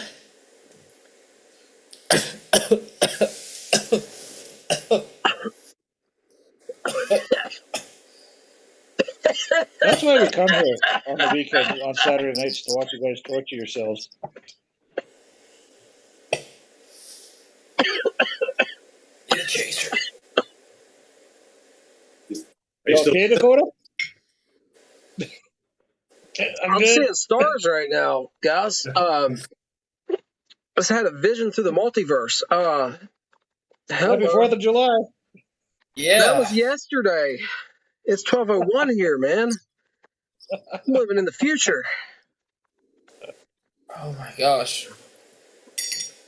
Dude, that hit so much harder than it should have because I did not do a lot and I was gentle with it too. Like, I was unrolling my fingers from the pinch hunter. You know what I mean? How you unroll your fingers to expose more of it. And I was like, control, control, control, control, control, control. And then, like, bam! You know what I mean? It jumped up and bit me, as Forrest Gump would say. I don't get it. I paced myself. I purposely went light with the amount and how much I was in. Like, it beat the shit out of me. I don't know what just happened. Yeah, that, too much of a good thing, gentlemen, is weird, is what it is. We all survived it, though. David's already replied back, Rustica, so... David G doesn't do Rustica. Rustica does David G. It's a whole different outlook when it comes to him. Yeah, Rustica fears is going to get too much and, hallucinate David G. That's right. That's right. All right, guys, it is 12:02 a.m. here on the East Coast. It's been a very long 4th of July. I hope everyone's had a wonderful day. It's been a long one for me, and I'm ready for bed. Thank you, everyone, for stopping by. Thank you, everybody in the video chat. I appreciate each and every one of you. Podcast was good tonight, Hunter. We had a good recording, good tobacco to smoke. So grateful for everyone involved here. This thing has grown so much larger than I ever expected it would, and I think there's only more good to come of it. Hermit, Cactus, guys, thanks for stopping by, man. See you next week. We'll see you guys later. Have a good night, guys.